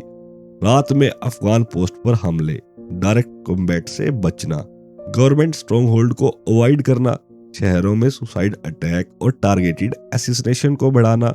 ये बदलाव तालिबान के लिए गेम चेंजिंग साबित हुए। ये जानना इंटरेस्टिंग है कि सुसाइड बम्बिंग शुरू से तालिबान टूल किट का हिस्सा नहीं थे। अफगानिस्तान का पहला सुसाइड अटैक 2003 में हुआ। इसके बाद इस टेक्टिक को तालिबान ने अरब जिहादिस्ट मटेरियल से सीखकर अपने मोटिवेशनल टूल में शामिल किया। हिब्बतुल्लाह ने 2008 में मुल्ला उमर को सलाह दी थी कि सुसाइड टेक्निक को बड़े पैमाने पर अपनाया जाए। 10 साल बाद अब वो खुद अमीर थे, इंस्ट्रक्शंस खुद दे रहे थे और सुसाइड अटैक तालिबान की कोर स्ट्रेटेजी बन गए। इससे उनकी रेपुटेशन एक स्ट्रेटेजिक हार्डलाइनर की तरह बढ़ी। हिब्बतुल्लाह ने अपने डेप्टीज बहुत सोच समझकर चुने, क्योंकि इन्हें चुनकर उन्होंने सुनिश्चित किया कि वो किसी भी क्रूशियल डेवलपमेंट से कभी बाहर न रहे। पहला डिप्टी सिराजुद्दीन हक्कानी, ये सबसे लीथल मिलिट्री कमांडर है। हक्कानी नेटवर्क का मुखिया। US military chief admiral Mike Mullen के शब्दों में पाकिस्तान इंटेलिजेंस का वर्टिबल आर्म है हक्कानी। दूसरा मुल्ला याकूब, मुल्ला उमर का 26 साल का बेटा, कराची के इस्लामिक मदरसे में पढ़ाई की, यंग तालिबान में लोकप्रिय और अपने पिता की लेगेसी की वजह से उनका अपना एक अलग वोट बैंक था। 2013 में उमर की मौत के बाद हिब्बतुल्लाह और याकूब का रिश्ता काफी अच्छा हो गया। कराची में उमर को 2011 के हार्ट अटैक के बाद पाकिस्तान में शिफ्ट किया था और याकूब ने उनकी पूरी बीमारी में सेवा की। रूमर्स को दबाकर उमर की मौत की खबर को कंट्रोल में रखने वाले याकूब थे, जो उन्हें तालिबान सर्कल में एक बड़ा नाम बनाता है। मई 2020 में जब हिब्तुल्लाह को कोविड-19 हुआ तो याकूब ने एक्टिंग लीडर की ड्यूटी भी निभाई। तीसरे डिप्टी थी मुल्ला ब्रादर। 2018 में तीसरे डिप्टी बनाए गए। पाकिस्तान की जेल से यूएस के प्रेशर पर रिलीज होने के बाद ब्रादर दोहा नेगोशिएशन के मोस्ट क्रेडिबल फेस बन गए। तालिबान की दोहा पॉलिटिकल ऑफिस 2012 से कतर में ऑपरेशनल थी। यूएस ने कतर से रिक्वेस्ट की थी कि वो तालिबान को पॉलिटिकल स्पेस दे। धीरे धीरे 20 से ज्यादा तालिबान लीडर अपने परिवारों सहित दोहा पहुंच गए। मुल्ला उमर ने इसी इनिशिएटिव को मंजूरी दी थी और दोहा टीम को कहा था कि वो डायरेक्टली उन्हीं को रिपोर्ट करे। उनकी सिर्फ एक कंडीशन थी, यूएस को अफगानिस्तान से विड्रॉल का स्पष्ट कमिटमेंट देना होगा। ये शर्त इतनी फंडामेंटल थी कि उनके सक्सेसर ने भी यही डिमांड जारी रखी। लेकिन तालिबान के भीतर दोहा ऑफिस को लेकर काफी सस्पिशन था। हिस्टोरियन अब्दुल हाई मुतमाइन, जो मुल्ला उमर और मुल्ला मंसूर के एडवाइजर थे, वो कहते हैं तैयब आगा ने मुल्ला उमर से मैनिपुलेटेड अप्रूव लिया, अपनी पसंद के लोगों को दोहा भेजा और ये इनिशिएटिव जर्मन और यूएस इंटेलिजेंस के सपोर्ट से चला। इसी मिसट्रस्ट ने तालिबान फील्ड कमांडर और दोहा नेगोशिएटर के 20 सालों तक एक डीप डिवाइड पैदा की। दोहा में डिस्ट्रिक्ट यूएस तालिबान नेगोशिएशन कई सालों की रुकावटों के बाद आखिरकार डोनाल्ड ट्रंप की प्रेसिडेंसी, जो कि 2017 से 21 में थी, वहीं से असली रूप शुरू हुआ। काबुल और इस्लामाबाद की राजनीति बार बार इस प्रोसेस को डिरेल कर रही थी, लेकिन 14 फरवरी 2018 को तालिबान ने एक ओपन लेटर लिखा अमेरिकन पीपल के नाम, जिसमें उन्होंने साफ कहा, हम यूएस के साथ डायरेक्ट पीस टॉक के लिए तैयार हैं, लेकिन काबुल की करंट सरकार को इसमें शामिल मत करो। एक तरह से डायरेक्ट इनविटेशन था और यूएस इसे इग्नोर नहीं कर सकता था। उस 2800 वर्ड लेटर में तालिबान ने यूएस और यूएन के आंकड़े कोट किए। यूएस और नाटो कैजुअलिटी, ड्रग ट्रैफिकिंग और हीरोइन प्रोडक्शन पर तंज कसा और फिर सीधी वार्निंग, अगर फोर्स की पॉलिसी 100 साल भी चलाओगे तो रिजल्ट वही रहेगा जैसा पिछले 6 महीनों में ट्रंप ने नई स्ट्रेटजी में देखा। लेटर का tone mixture of twisted fact, sarcasm और ब्लंट ट्रूथ वाशिंगटन को चुभा भी और चौंकाया भी। एक वेस्टर्न ऑफिशियल ने तो साफ कहा, मुझे मानना पड़ेगा तालिबान अब सच बोलकर चोट कर रहे हैं। लेटर का टाइमिंग परफेक्ट था। कुछ महीनों के कंफ्यूजन के बाद ट्रंप वाशिंगटन के हर पावर सेंटर को एक बात साफ बता चुके थे, अब तालिबान से डील करनी ही होगी और कुछ काम नहीं कर रहा, और ऑनेस्टली वो गलत भी नहीं थे। 2018 तक वाशिंगटन में मीडिया, एक्सपर्ट, एनालिसिस और टैक्स पेयर सब एक ही सवाल पूछ रहे थे, क्या यूएस की अफगान पॉलिसी काम कर भी रही है? रियल प्रॉब्लम ये था कि यूएस 20 साल से सिर्फ पैसा फेंक रहा था। काबुल के करप्ट पॉलिटिशियन और ऑफिशियल उस पैसे में डूबकर अमीर हो रहे थे, और दूसरी तरफ यूएस की मौजूदगी ही तालिबान के लिए मोटिवेशन और लेजिटिमेसी बन गई थी। इतिहास हमेशा ये बताता है, अफगानिस्तान सिर्फ तब एकजुट हुआ जब उसे फॉरनर को बाहर निकालना था, चाहे वो पश्तूनवाली का कोड हो, ट्राइबल प्राइड हो या रिलीजियस इमोशन, सब एक ही चीज पर खड़े हैं, ऑनर इंडिपेंडेंस। चाहे इसके लिए भूख, गरीब या अनडेवलपमेंट क्यों न झेलनी पड़े, अफगानिस्तान ने हमेशा यही चुना है। तालिबान यही साइकी सबसे एक्सट्रीम रूप से रिप्रेजेंट करती है। ट्रंप एक बात में क्लियर थे, वो नए बुश की तरह काउंटर टेररिज्म की आइडियोलॉजी में अटके थे और नए ओबामा की तरह डिसीजन लेने में हेजिटेट करते थे। उनकी सोच प्रैक्टिकल थी, अमेरिका फर्स्ट। इसी वजह से मिलिट्री को ओपनली बोले कि उनकी स्ट्रेटेजी फेल हो रही है। यूएस इंटेलिजेंस पर भरोसा बहुत कम था। सीआईए उन्हें बिल्कुल इम्प्रेस नहीं कर पाई और वो एंडलेस कमिटमेंट देने को तैयार नहीं थे। उनके लिए अफगानिस्तान वार एक बॉटमलेस पिट बन चुका था।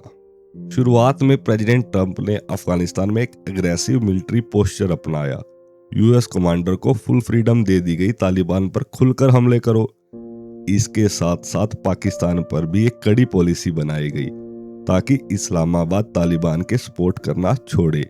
अफगान एयरफोर्स को एक्स्ट्रा कॉम्बैट हेलीकॉप्टर्स दिए गए अधिक एम्यूनिशन भेजा गया, तालिबान पर एयर स्ट्राइक कई गुना बढ़ा दी गई, लेकिन साथ ही सिविलियन कैजुअलिटी भी तेजी से बढ़ने लगी।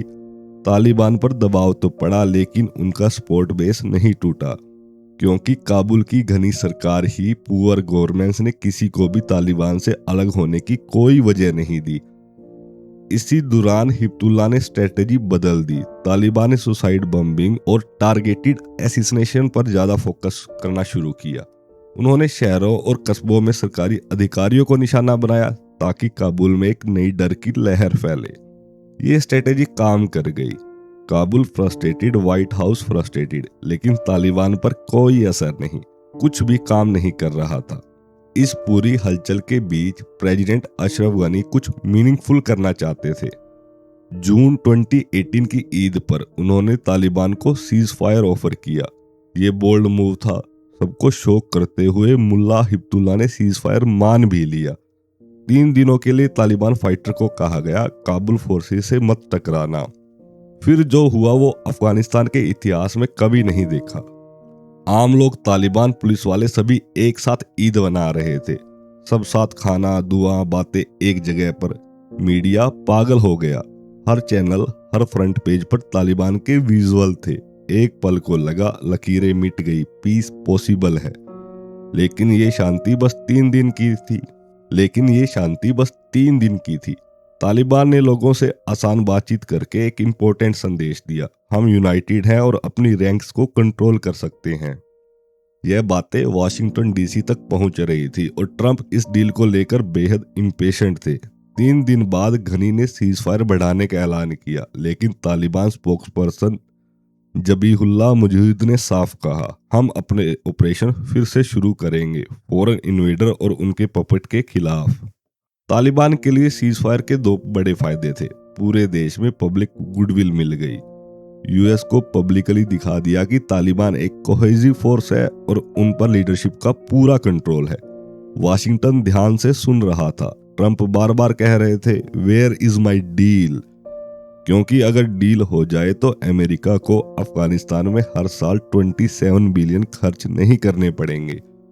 ट्रंप अब इंतजार के मूड में नहीं थे। उन्होंने तुरंत एक एनवॉय फॉर पीस अपॉइंटमेंट करने का फैसला किया। सितंबर 2018 में उन्होंने जलमय खलीलजादा, जिसे वाशिंगटन में जल कहा जाता था, उसको नया US special representative for Afghanistan reconciliation बना दिया। जेल अफगानिस्तान ओरिजिन अमेरिकन थे, एकेडमिया और डिप्लोमेसी दोनों में गहरी पकड़ रखते थे और बोन एग्रीमेंट के कोर नेगोशिएटर में से एक रहे थे।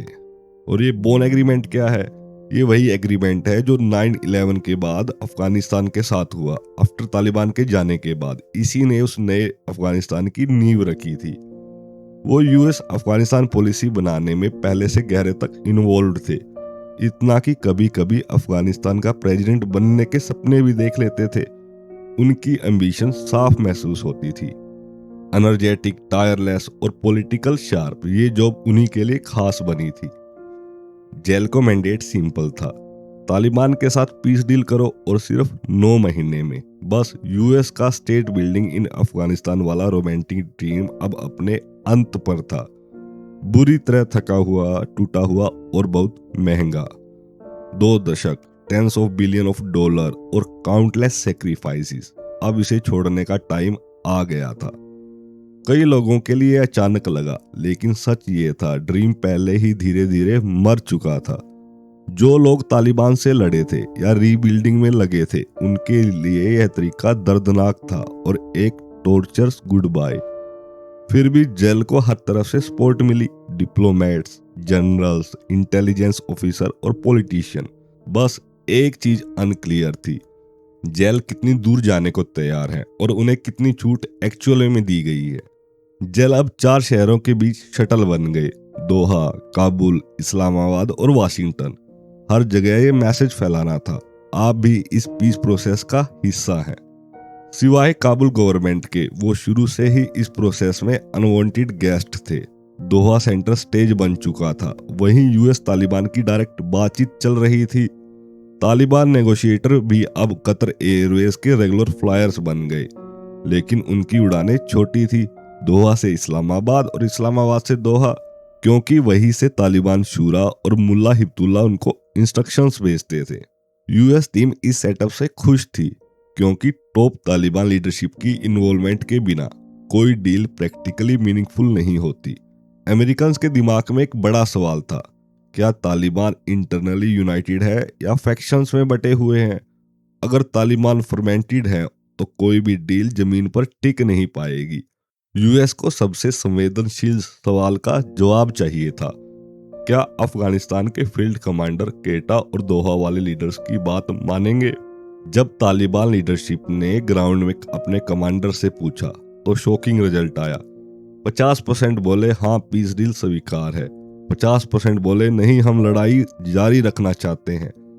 इसीलिए असली चैलेंज ये था, डील यूएस और तालिबान के बीच पॉसिबल है या नहीं। सवाल ये नहीं था, सवाल था क्या तालिबान लीडरशिप अपने ही रैंक्स को इस डील के लिए मना सकती है। दोहा की बातचीत किसी भी तरह आसान नहीं थी। तालिबान को पूरा यकीन था कि वो जंग जीत रहे हैं और जेल का भी उन्हें इस गलतफहमी से बाहर लाने का कोई खास इरादा नहीं था। जेल की चिंता अलग थी, यूएस का एग्जिट सरेंडर जैसा न लगे। इसीलिए वो अपनी तरफ से कुछ कंडीशन लेकर आए थे, लेकिन वो इन्हें कितना पुश करेंगे ये किसी को नहीं पता था। तालिबान डेलीगेशन दूसरी तरफ काफी ऑर्गेनाइज्ड और एक्सपेक्टेशन से ज्यादा प्रिपेयर्ड था। तालिबान का लगभग 20 मेंबर टीम पूरी तरह बैटलफील्ड बैकग्राउंड वाला था। सोवियत वॉर के वेटरन, यूएस लेड कोलिशन से लड़ चुके कमांडर, एक्सपीरियंस्ड पॉलिटिकल हैंडलर्स, सभी पुरुष और सभी बेहद सीजन्ड। टीम का एग्जीक्यूटिव मैनेजर और लीड नेगोशिएटर बना शेर मोहम्मद अब्बास। पॉलिटिकल साइंस में मास्टर्स, इंग्लिश में फ्लुएंट, डिप्लोमेसी में शार्प। सबसे इंटरेस्टिंग बात, वो Indian military academy IMA Dehradun के ग्रेजुएट थे। IMA वाला टैग पाकिस्तान की इंटेलिजेंस को सस्पिशियस लगता था, लेकिन यूएस के लिए उनकी इंडिपेंडेंट इमेज काफी यूजफुल साबित हुई। 2018 के एंड में पहली मीटिंग ज्यादातर ग्राउंड रूल पर बहस में निकल गई। तालिबान का स्टैंड बहुत क्लियर था, फ्यूचर अफगान गवर्नमेंट के स्ट्रक्चर पर कोई डिस्कशन नहीं। ये तय करना अफगान्स का काम है। उनका सिस्टम होगा इस्लामिक एमिरेट, चाहे उसका मतलब कुछ भी हो। यूएस ने जल्दी समझ लिया कि इस डिबेट में फंसने का कोई फायदा नहीं। उनके लिए असली चिंता थी टेररिज्म थ्रेट्स, जो अफगानिस्तान से यूएस और उसके अलाइज को लग सकते थे। यहीं से बातचीत थोड़ी मीनिंगफुल हुई। 2019 यूएस ने थोड़ी रेडिकल फ्लेक्सिबिलिटी दिखाई। 2019 की शुरुआत में नेगोशिएशन तेजी पकड़ने लगी। यूएस के स्टार्टिंग गोल्स थे, तालिबान अल-कायदा से फुल ब्रेकअप कर ले, वायलेंस और हॉस्टिलिटी का एंड हो, अफगानिस्तान के लिए पॉलिटिकल सेटलमेंट हो, यूएस इंटेलिजेंस और काउंटर टेररिज्म प्रेजेंस जारी रहे।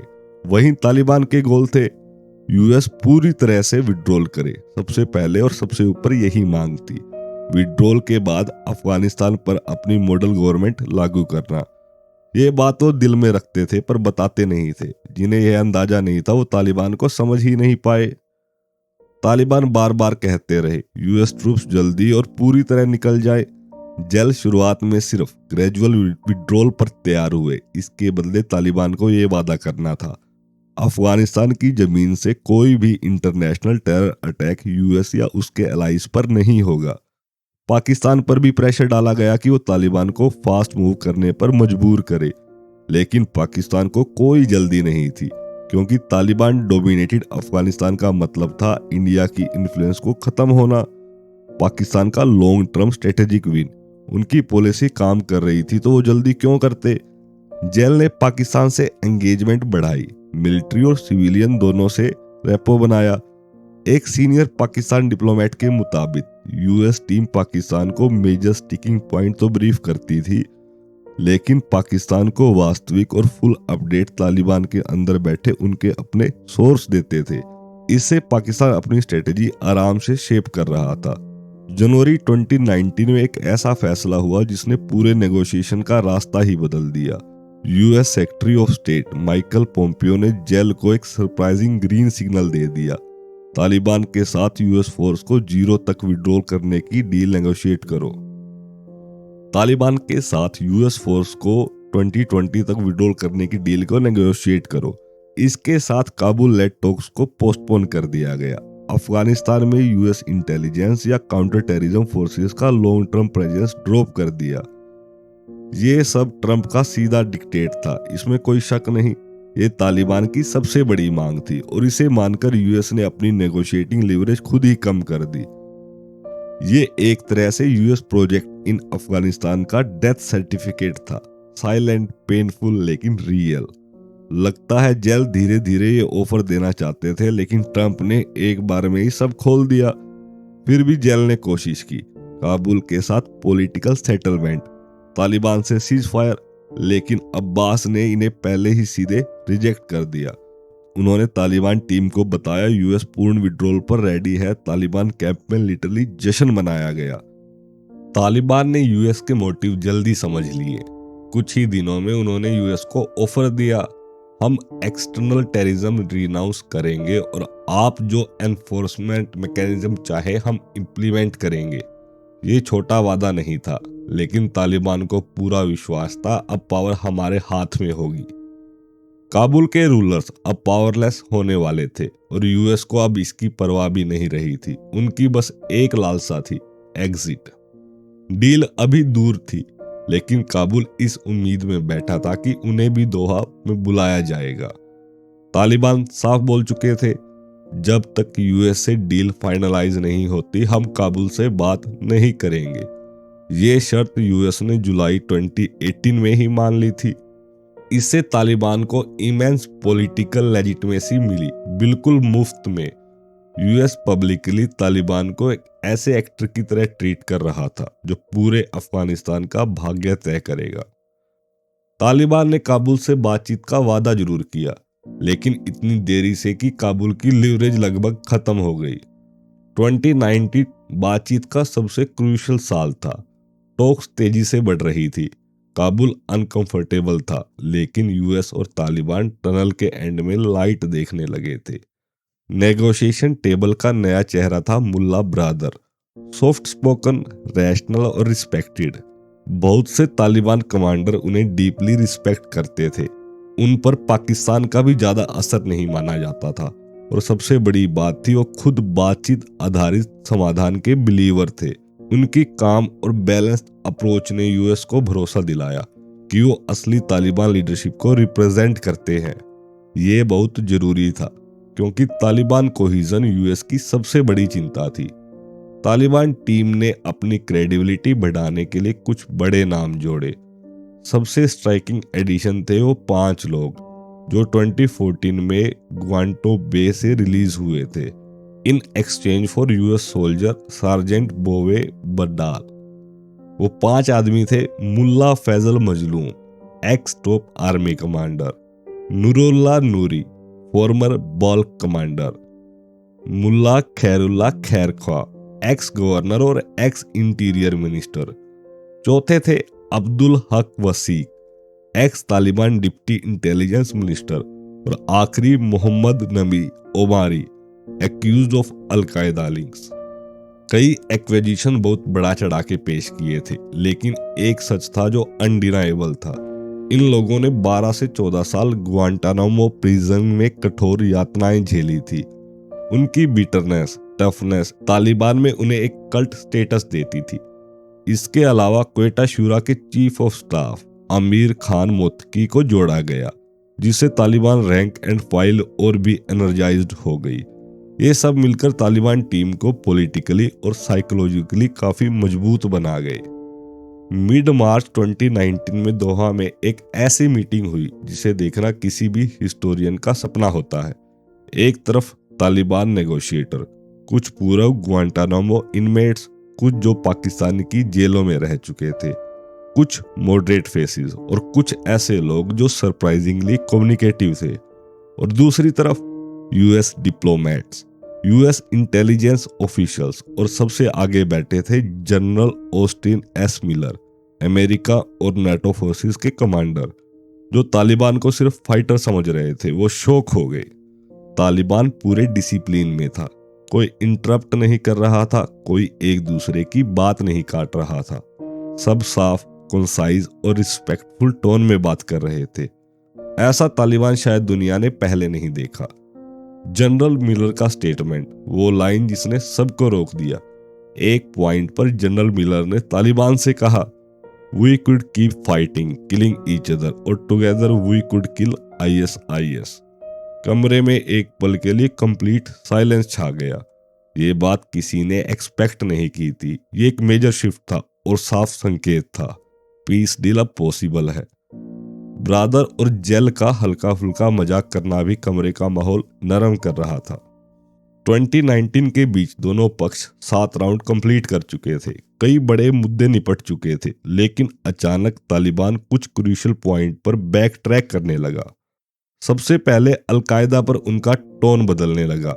पहले डिस्टेंस दिखाने की कोशिश, फिर डिफेंस करने लगे, फिर 9/11 में उनकी भूमिका को डिनाई करने लगे।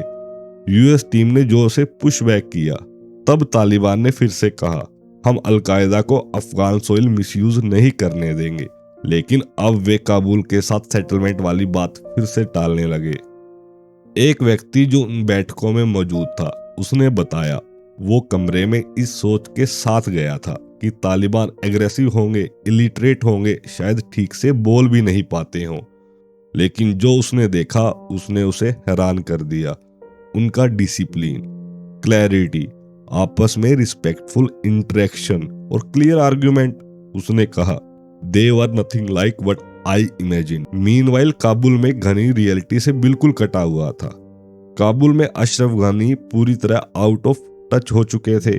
चारों तरफ इनकम्पिटेंट एडवाइजर, कोई विजन नहीं, political unity zero, power sharing का नाम सुनते ही गुस्सा, मिलिट्री और पुलिस लीडरशिप में खराब अपॉइंटमेंट, नेपोटिज्म और जीरो मेरिट का माहौल।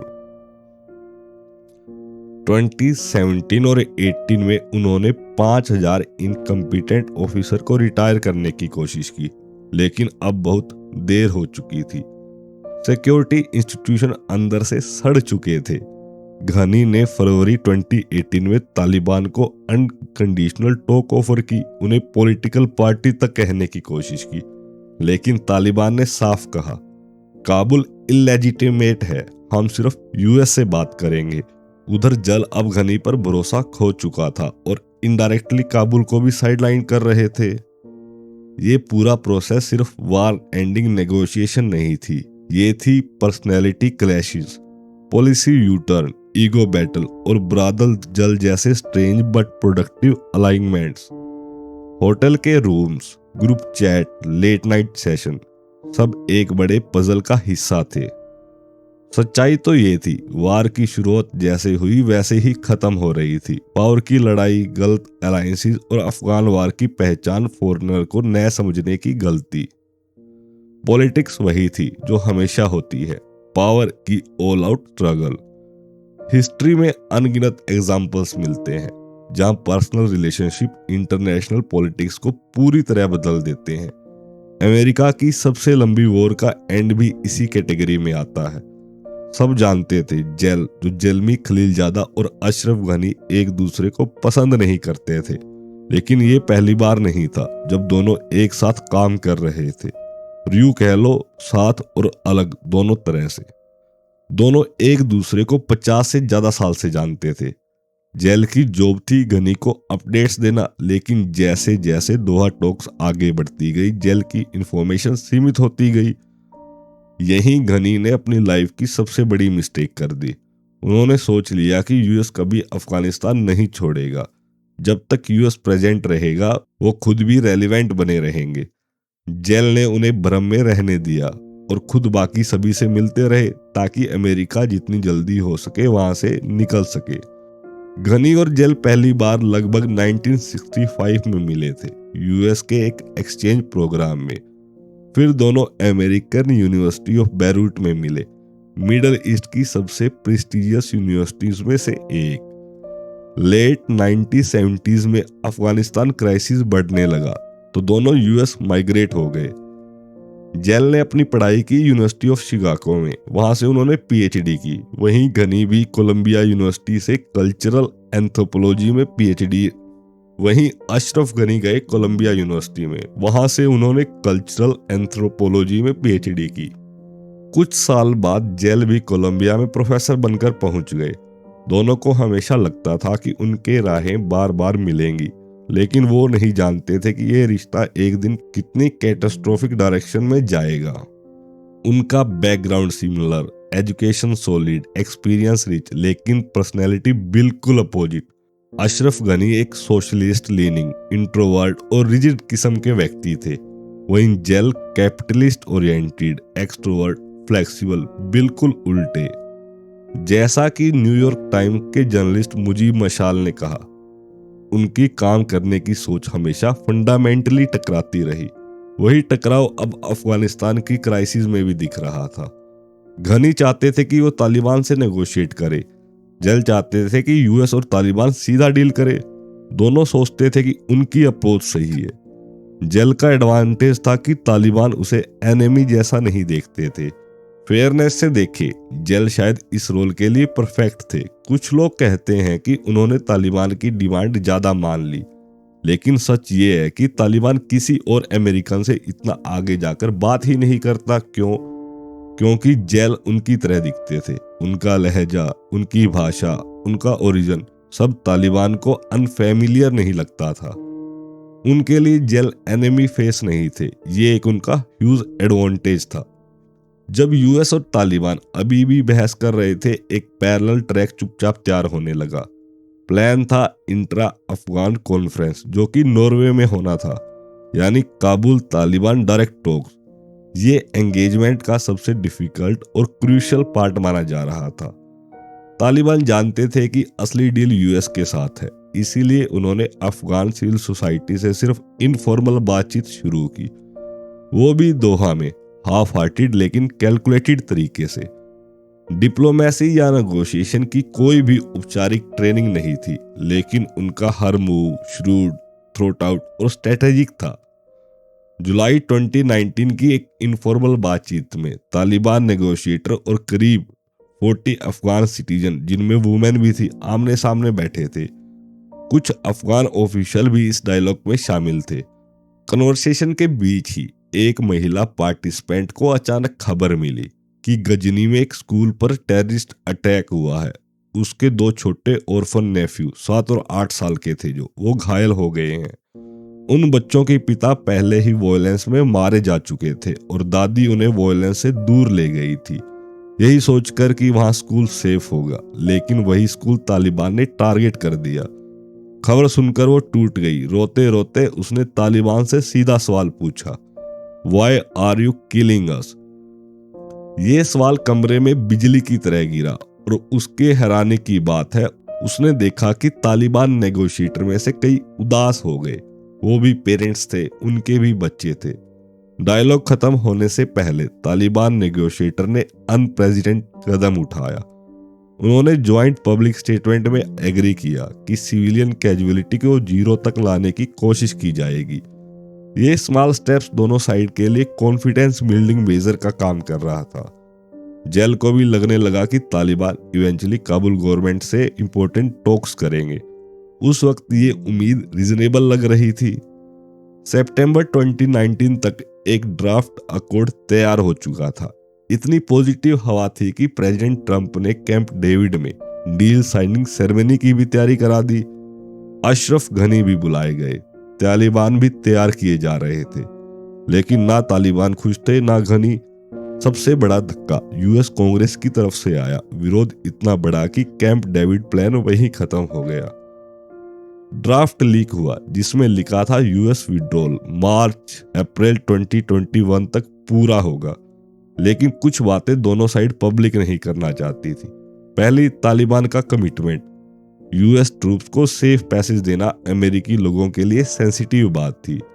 दूसरा, यूएस तालिबान सीक्रेट कोऑपरेशन।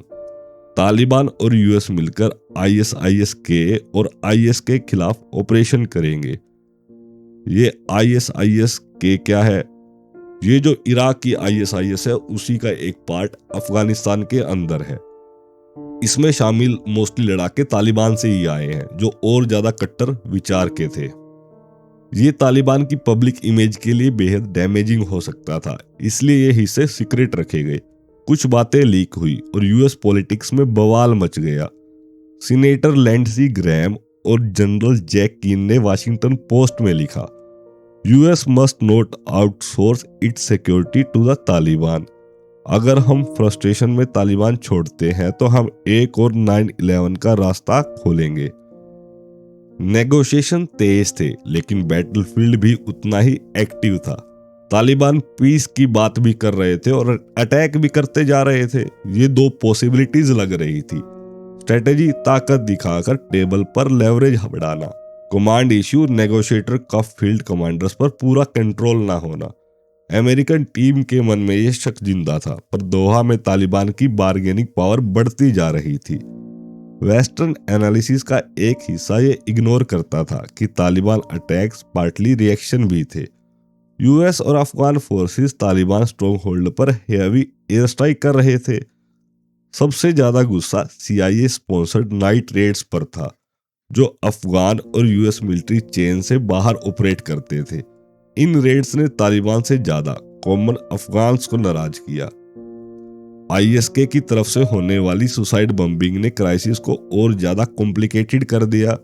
कई बार समझ ही नहीं आता था कि हमला तालिबान ने किया है या ISISK ने, या किसी और ने, और क्यों किया है।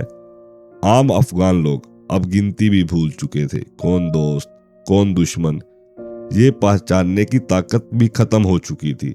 दर्द बहुत गहरा और अंतहीन लग रहा था। ये सब उनके दिमाग और सोसाइटी पर एक लंबा साइकोलॉजिकल असर छोड़ रहा था, जो आने वाले समय में जरूर दिखाई देता, पर कैसे कोई अंदाजा नहीं लगा सकता था। नेगोशिएशन की स्पीड तय करने वाला एक और बड़ा फैक्टर था, जो उस वक्त सिर्फ वाशिंगटन के टॉप ऑफिशियल्स को ही पता था। जुलाई 2019 में ट्रंप ने अपने एड्स को आदेश दिया कि 9 महीनों में यूएस ट्रूप को अफगानिस्तान से पूरी तरह निकालो। माइक पोम्पेयो ने साफ मैसेज जेल को दे दिया। जेल समझ गया कि उसके पास टाइम बहुत कम है। ट्रंप का गोल भी साफ था, 2020 इलेक्शन से पहले एक बड़ी डील दिखानी। Iran deal fail, north Korea talks fail, Sulemani strike से भी डिप्लोमेटिक गेन नहीं मिला, तो अब अफगानिस्तान ही वो जगह थी जहां ट्रंप एक हिस्टोरिक डील मेकर की इमेज दिखा सकते थे। इसीलिए सबसे ज्यादा फायदा तालिबान को हुआ। उनके लिए परफेक्ट टाइमिंग थी। ऑलमोस्ट सारे इश्यूज सेटल हो चुके थे, सिवाय 2 बातों के, यूएस विड्रॉल का एग्जैक्ट टाइमलाइन और सीज फायर। ट्रंप की जल्दबाजी तालिबान समझ चुके थे, इसलिए सीज फायर पर वो अड़े रहे। सितंबर से दिसंबर 2019 तक नेगोशिएशन रोक भी दिए, क्योंकि वो फुल सीज फायर के लिए तैयार नहीं थे। तालिबान की रीजनिंग बहुत रिवीलिंग थी। एक तालिबान नेगोशिएटर ने कार्टर मार्क्सियन को कहा, हमारे फाइटर्स को ये प्रूव करना जरूरी है कि जिहाद जीत लिया गया है, वरना उनकी कुर्बानी का मतलब क्या हुआ। अगर विड्रॉल पहले डिक्लेयर नहीं हुआ तो हमारे फाइटर दाइश यानी ISISK में चले जाएंगे। ये बात अमेरिकन समझ भी गए, इसलिए दिसंबर 2019 में टॉक्स फिर से शुरू हुए। ब्रादर और दोहा टीम ने क्वेटा शूरा और हिब्तुल्लाह को मनाने में काफी मेहनत की। थोड़ी फ्लेक्सिबिलिटी दिखानी होगी। आखिरकार तालिबान ने एग्री किया कि डील साइन से पहले 1 हफ्ते की रिडक्शन इन वॉयलेंस लागू करेंगे, ना कि सीज फायर। फरवरी 2020 आते माहौल बहुत पॉजिटिव लगने लगा। जब समय आया तो वॉयलेंस सच में शार्पली कम हुआ, ये साबित करते हुए कि तालिबान पूरी तरह से ऑर्गेनाइज्ड है और जो वादा करे वो निभा भी सकता है। हिब्तुल्लाह और ब्रादर का रिश्ता तालिबान के अंदर बहुत कम लोगों को पता था। दोनों एक दूसरे को बहुत रिस्पेक्ट करते थे, लेकिन 2001 के बाद उनके रास्ते अलग हो गए। उसी ने उनकी सोच को बदल दिया। हिब्तुल्लाह पाकिस्तान में काफी आजादी से रहे, वहां उसने और ज्यादा कंजर्वेटिव सोच अपना ली। वो या तो स्ट्रेटजी बना रहा होता कि अफगानिस्तान में वॉयलेंस कैसे बढ़ाई जाए, या फिर अपनी क्लैरिकल किताबें पढ़ रहा होता, जो किसी भी सूरत में उसे आउट ऑफ द बॉक्स सोचने में हेल्प नहीं कर सकती थी। ब्रादर का सफर बिल्कुल उल्टा था। पाकिस्तानी कस्टडी में उसके साल बहुत कठिन बीते। हेल्थ खराब, डायबिटीज, आइसोलेशन, इन सब ने उसे दोबारा सोचने पर मजबूर कर दिया। वो ज्यादा प्रैग्मेटिक बन गया, एक ऐसा नेता जो कॉम्प्रोमाइज करके काम आगे बढ़ाना जानता है।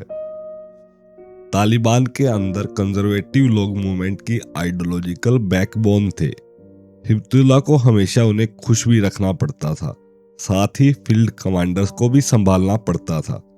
ब्रादर के अंदर जेल के एक्सपीरियंस की वजह से ज्यादा फ्लेक्सिबिलिटी आ गई थी। उसकी पीस की तरफ झुकाव तालिबान की सोच पर असर डाल रहा था। असल में तालिबान लीडरशिप के लिए हिब्बतुल्लाह प्लस ब्रादर एक परफेक्ट टीम बन गए थे।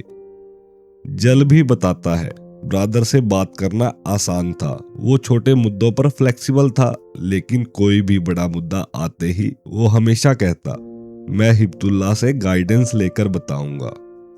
20 फरवरी 2020 को तालिबान विक्ट्री की जीत को पास आते देख सिराजुद्दीन हक्कानी ने अचानक द न्यूयॉर्क टाइम्स में एक ओपिनियन पीस लिख मारा। ये वही हक्कानी था जिसे FBI specially designated international terrorist कहती थी। US ने उसे पकड़वाने के लिए 10 मिलियन का रिवॉर्ड रखा हुआ था। इसके बावजूद उसने लिखा, everyone is tired of war, killing और मेमिंग रुकना चाहिए। सबसे हैरान कर देने वाली बात, उसने एक ऐसे फ्यूचर सिस्टम की बात की जिसमें हर अफगान की आवाज सुनी जाए, कोई भी खुद को बाहर महसूस न करे। ये बात डेमोक्रेसी जैसी लगती थी। काबुल को शौक लगना लाजमी था। दोहा में भी तालिबान लीडर शाहबुद्दीन देलवार क्लियरली कह चुका था कि महिलाओं की पढ़ाई और काम अलाउड होंगे। काबुल के लिए सब कुछ श्योरल था, क्योंकि अब गेम उसके हाथ में नहीं था, वो कल के लोग बन चुके थे। काबुल के लिए यह सब कुछ एंड जैसा था, क्योंकि अब गेम उसके हाथ में नहीं थे, अब वो भूतकाल बनने जाने वाले थे। शार्टन होटल दोहा में लंबे समय के इंतजार के बाद US और तालिबान ने आखिरकार agreement for bringing peace to Afghanistan पर अपने साइन कर दिए। पोम्पियो ने सामने खड़े होकर देखा और जेल और ब्रादर ने डील साइन की। कार्टर के शब्दों में, ट्रंप ने विड्रॉल के लिए हेडलेसली पर दबाव बनाया। जेल को और टाइम ही नहीं दिया कि तालिबान से और कंसेशन निकलवा सके। डील की पहली लाइन ही US के डर को एड्रेस करती थी। अफगानिस्तान की जमीन US और उसके एलाइज की सिक्योरिटी के खिलाफ इस्तेमाल नहीं होगी। US की मेन डिमांड यही थी। समझौते के अनुसार मई 2021 तक US के सारे कॉम्बैट ट्रूप अफगानिस्तान छोड़ देंगे अगर तालिबान अल कायदा वगैरह से नाता तोड़े, काबुल से बातचीत शुरू करे और वायलेंस कम करे। तालिबान ने कमिट किया कि वो US और नाटो ट्रूप्स पर अटैक नहीं करेंगे। उन्होंने अफगान सिक्योरिटी फोर्सेस को इस प्रोटेक्शन से बाहर रखा। ये मुद्दा आगे होने वाले इंट्रा अफगान टॉक्स पर छोड़ दिया गया। एग्रीमेंट्स में कुछ गुप्त शर्तें भी थी। सबसे शौक देने वाली ये थी कि US फोर्सेस अब अफगान ट्रूप्स को तालिबान के खिलाफ ऑपरेशन में हेल्प नहीं कर सकती थी। अफगान फोर्सेस के लिए साफ साफ धोखा था, लेकिन अमेरिकन के लिए पहले अपनी फोर्सेस की सेफ्टी आती है। उनकी नजर से देखा जाए तो यह प्रैक्टिकल था। लगभग 5000 तालिबान कैदियों की रिहाई। तालिबान के लिए एक और बड़ा तोहफा था, वो था 5000 तालिबान कैदियों की रिहाई। इनमें कई ऐसे थे जो मर्डर, किडनैपिंग्स, ड्रग ट्रैफिकिंग और टेररिज्म केसेस में पकड़े गए थे। बैगरम बेस में रखे गए डेंजरस तालिबान भी इस डील से बाहर नहीं थे। इसके बदले तालिबान ने 1000 अफगान सिक्योरिटी पर्सनल रिहा करने थे, जो वो अपनी कैपेटिविटी में रखते थे। इसके बदले तालिबान ने 1000 अफगान सिक्योरिटी पर्सनल रिहा करने थे। सच ये है कि तालिबान ने अमेरिका को आउटलास्ट कर दिया। US ने बिलियन ऑफ डॉलर लगाकर स्टेट बिल्डिंग की कोशिश की, लेकिन तालिबान ने सस्ते और डर पैदा करने वाले तरीके से पूरा सिस्टम हिला दिया। डील के बाद आम अफगान को समझ आ गया कि अब तालिबान को रोकना मुश्किल है। US प्लस इंटरनेशनल फोर्सेस के बाहर निकलते ही काबुल की पकड़ कमजोर पड़नी तय थी। अब तालिबान की स्ट्रेटेजी सिंपल थी, लोगों को कन्विंस करो कि अभी मान जाओ तो बेहतर है। यही माहौल धीरे धीरे पूरे देश में फैलने लगा। कोई गांव ऐसा नहीं बचा जो इस वेव से अछूता रहा हो। क्या तालिबान और काबुल गवर्नमेंट सामने बैठकर कोई मीनिंगफुल बातचीत कर सकते थे? अशरफ गनी बिल्कुल तैयार नहीं था। प्रिजनर रिलीज को लेकर ही सब अटक गया। वो हर चीज अपने टर्म्स पर चाहता था। यही गलती उसकी आखिरी गलती साबित हुई। काबुल की लेजिटिमेसी टूट रही थी। घनी को हकीकत का अंदाजा ही नहीं था कि तालिबान कितनी तेजी से बढ़ रहे हैं। मिड सितंबर में टॉक्स शुरू होने वाली थी, लेकिन अचानक 5 सितंबर 2020 को तालिबान ने अपनी पूरी नेगोशिएटिंग लाइनअप बदल दी। नए चीफ नेगोशिएटर बने अब्दुल हकीम इश्क जावी, एक बेहद कंजर्वेटिव क्लरिक, कंधार से ताल्लुक रखने वाले और हिब्तुल्लाह के बेहद करीबी।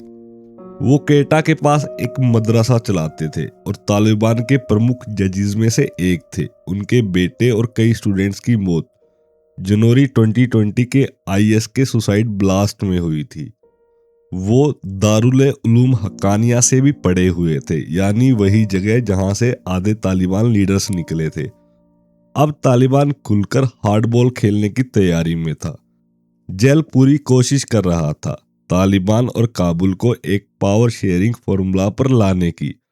वो चाहता था कि साउथ अफ्रीका जैसे रिकंसिलिएशन कमीशन बने, जैसे अपार्थाइड के बाद मंडेला ने बनाया था। लेकिन अफगानिस्तान में कोई मंडेला नहीं था। दोनों पक्ष तालिबान और काबुल सालों से एक दूसरे को मार रहे थे। घाव इतने गहरे थे कि हीलिंग ऑलमोस्ट नामुमकिन थी। घनी को यकीन ही नहीं था कि US सच में अफगानिस्तान छोड़ देगा। वो DC में अपने कॉन्टेक्ट से पूछता रहा, क्या अमेरिका सच में जा रहा है? हर बार जवाब मिलता, यस बिल्कुल जा रहा है। US की एक्सपेक्टेशन सिंपल थी, तालिबान प्लस काबुल मिलकर एक न्यूट्रल इंटरिम गवर्नमेंट बनाए, दोनों साइड्स के रिप्रेजेंटेटिव शामिल हो और फिर आगे का पॉलिटिकल रोड मैप तैयार किया जाए। लेकिन जेल के मुताबिक अशरफ गनी को ये बात सबसे ज्यादा नापसंद थी, क्योंकि इसका मतलब था उसे जाना पड़ेगा और यहीं से प्लान डिरेल हो गया। तालिबान अब टैक्टिकली प्रोविंशियल कैपिटल्स और बड़े शहरों को चारों तरफ से घेर रहे थे। उनके जासूस अफगान सरकारी सिस्टम के अंदर तक घुस चुके थे। तालिबान लीडर्स को हर रोज जानकारी मिल रही थी जो उनके काम आ सकती थी। इसी बीच US फोर्सेस अपना सामान समेट रही थी और तालिबान ने वादा निभाया, कोई बड़ी झड़प नहीं की। कोरोना वायरस ने दुनिया का ध्यान घरेलू हेल्थ क्राइसिस की तरफ मोड़ दिया था। ग्लोबल डिप्लोमेसी पीछे हट गई। 14 अप्रैल 2021 को बाइडेन ने ऑफिस संभालने के 3 महीने बाद अनाउंस किया, सितंबर 11, 2021 तक सारी US ट्रूप अफगानिस्तान से निकल जाएंगी। असल में ये प्रोसेस ट्रंप से इनहेरिटेड था, लेकिन इसे एग्जीक्यूट करने की जिम्मेदारी बाइडेन एडमिनिस्ट्रेशन पर आ गई। सितंबर 11 की डेट सिंबॉलिक थी, जैसा कह रहे हो कि 20 साल पहले जिस अटैक ने युद्ध शुरू कराया उसका जवाब पूरा हो चुका है। DC पॉलिसी सर्कल में अफगानिस्तान अब बस एक लॉस्ट कॉज के रूप में देखा जा रहा था। बाइडेन ने अपने स्पीच में कहा, 20 साल, $1 ट्रिलियन, इतने हजार अफगान सोल्जर ट्रेंड, 2448 अमेरिकन मारे गए, 20,722 इंजर्ड हुए और अनगिनत लोग मेंटल ट्रॉमा के साथ वापस लौटे। मैं एक और जनरेशन को इस वार में जहालियत से नहीं भेजूंगा। बाइडेन के भीतर अफगानिस्तान को लेकर स्पेक्टिज्म ओबामा के दौर से ही था। वो पहले भी काउंटर इंसर्जेंसी स्ट्रेटजी से नाखुश थे। जनवरी 2020 में उन्होंने ब्लंटली बोला, Afghanistan is a graveyard of empire. यहाँ यूनिटी नाम की चीज नहीं टिकती। अमेरिका थक चुका था, काबुल अंदर से सड़ चुका था। सच यही था, अमेरिका वॉर फैटिग था और काबुल तालिबान का सामना अकेले करने की हालत में नहीं था। अशरफ गनी और बाकी US फेवरेट्स अचानक बहुत कमजोर लगने लगे। Corruption, nepotism, zero institution building, weak rule of law और वॉरलॉर्ड व ड्रग माफिया पर डिपेंडेंस, ये नया अफगान स्टेट टिक ही नहीं सकता था। 80% Afghan national budget international donor और US उठा रहे थे। ये मॉडल कोलैप्स होना तय था। कभी यूएस ने कसम खाई थी कि बैग्राम बेस नहीं छोड़ा जाएगा, क्योंकि ये चाइना तक को मॉनिटर करने में यूजफुल था, लेकिन आखिर में वो आइडिया भी ड्रॉप कर दिया गया। विड्रॉल की प्लानिंग इतनी खराब थी कि अमेरिकन मीडिया भी बख्श नहीं पाया। पीटर बर्गन ने लिखा, बाइडन ने जिस तरह विड्रॉल हैंडल किया वो डिजास्ट्रस था। 1,24,000 अफगान को निकालना था, एक अर्सोनिस्ट की तरह जो आपने ही लगाई आग बुझाने पर खुद को हीरो कह रहे हैं। अशरफ गनी को बहुत देर से समझ आया कि ये एंड है। तालिबान का ब्रूटल हिस्ट्री सबको याद था, खासकर 1996 में सोवियत बैक प्रेसिडेंट नजीबुल्लाह का जो अंजाम हुआ। तालिबान ने उसे मारकर उसकी डेड बॉडी ट्रैफिक लाइट पर टांग दी थी। गनी और उसके एड्स को पता था अगर पकड़े गए तो उनकी हालात भी वैसी हो सकती है, इसीलिए राइटर ने जैसा इंट्रोडक्शन में बताया था वो भाग निकले और काबुल सरकार जो सिर्फ प्रेसिडेंशियल पैलेस और चारों तरफ सीमित रह गई, हाउस ऑफ कार्ड्स की तरह अब ढह गई थी। Chapter 2, from insurgency to governance. 20 साल की खूंखार इंसर्जेंसी लड़ने के बाद तालिबान ने 15 अगस्त 2021 को काबुल में एंट्री मारी। हैरान की बात यह थी कि किसी ने उन्हें रोका ही नहीं। प्रेसिडेंशियल ऑफिस खाली पड़ा था, कैबिनेट मेंबर गायब थे। तालिबान लिटरली अपनी मोटरसाइकिल पर बैठकर गवर्नमेंट बिल्डिंग में घुस गए। ना कोई गोली चली, ना कोई रेजिस्टेंस मिला। शुरू में वो सारे सिटी गेट्स पर ही रुके हुए थे, क्योंकि दोहा में उन्हें वादा किया गया था कि वो इंट्रा अफगान डायलॉग को एक मौका देंगे। काबुल गिरने से कुछ घंटे पहले उनके स्पोक्समैन ने ट्वीट किया था, Islamic emirate instruct all forces to stand at the gates of Kabul, not enter the city. ये पल आइकॉनिक था, तालिबान के लिए और दुनिया भर के इस्लामिस्ट मिलिटेंट ग्रुप के लिए भी, जो आने वाले सालों में उनसे इंस्पिरेशन लेने वाले थे। सच्चाई ये है कि बहुत से अफगान सोच भी नहीं सकते थे कि ये दिन इतनी जल्दी आ जाएगा, और वो अकेले नहीं, यूएस इंटेलिजेंस ने भी तालिबान की स्पीड को अंडर एस्टिमेट किया था। उनके अकॉर्डिंग मिड जुलाई 2021 तक तालिबान काबुल में एंटर कर सकता था। अभी काबुल कोई रिस्क में नहीं था, पर तलवार की धार अंधेरे में तेज हो रही थी। तालिबान धीरे धीरे डील्स कर रहे थे, ट्राइबल अलायंस जगा रहे थे और जहां जरूरत पड़ी डर बिठा रहे थे। जो सबको असंभव लग रहा था अब एक सामने खड़ी हकीकत थी। सरकारी ढांचा लाइव टीवी पर बिखर गया, इंस्टीट्यूशन एक एक करके ढहते चले गए, प्रोविंस दर प्रोविंस सरेंडर हो रहे थे। कंधार, हेरात, कुंदज, मजार शरीफ सब तालिबान के कंट्रोल में थे। जब उन्होंने काबुल की तरफ कदम बढ़ाया, ये किसी हॉरर फिल्म जैसा था। पूरा शहर सस्पेंस से जकड़ा हुआ। 5 अगस्त को प्रेसिडेंट जो बाइडन ने अफगान लीडर से कहा, फाइट फॉर योर नेशन, लेकिन अब बहुत देर हो चुकी थी। तालिबान की जीत कोई आम जीत नहीं थी, ये लगभग अविश्वसनीय थी। उन्होंने सालों तक यूएस लेड कोलिशन को फेस किया और अब यूएस विड्रॉल के आखिरी दिनों में उनकी जीत बस तय सी हो चुकी थी। ग्लोबल ऑब्जर्वर स्टंट थे, सबको तालिबान की प्रोग्रेस पता थी, लेकिन काबुल इतनी जल्दी गिर जाएगा ये किसी ने इमेजिन नहीं किया था। तालिबान कैंप में अब सुकून था, उनका कन्विक्शन और मजबूत हो रहा था। काबुल तैयार नहीं था, घनी सरकार बिखर चुकी थी और उनके जाने के बाद डेमोक्रेटिक अफगानिस्तान का सपना, जिनमें महिलाएं काम करती थी, लड़कियां स्कूल जाती थी, सब धुंधला पड़ गया। दुनिया टीवी पर देख रही थी तालिबान फाइटर प्रेसिडेंट पैलेस में घुसते हुए, ग्रीन जोन में मोटरसाइकिल दौड़ाते हुए, जहां कभी फॉरफिट एम्बेसीज और इंटरनेशनल ऑर्गेनाइजेशन थे, उन्हें कोई रोकने वाला नहीं था। अफगान मिलिट्री और पुलिस, जिनके ट्रेनिंग और इक्विपमेंट पर tens of million of dollar खर्च हुए थे, वो गायब थे।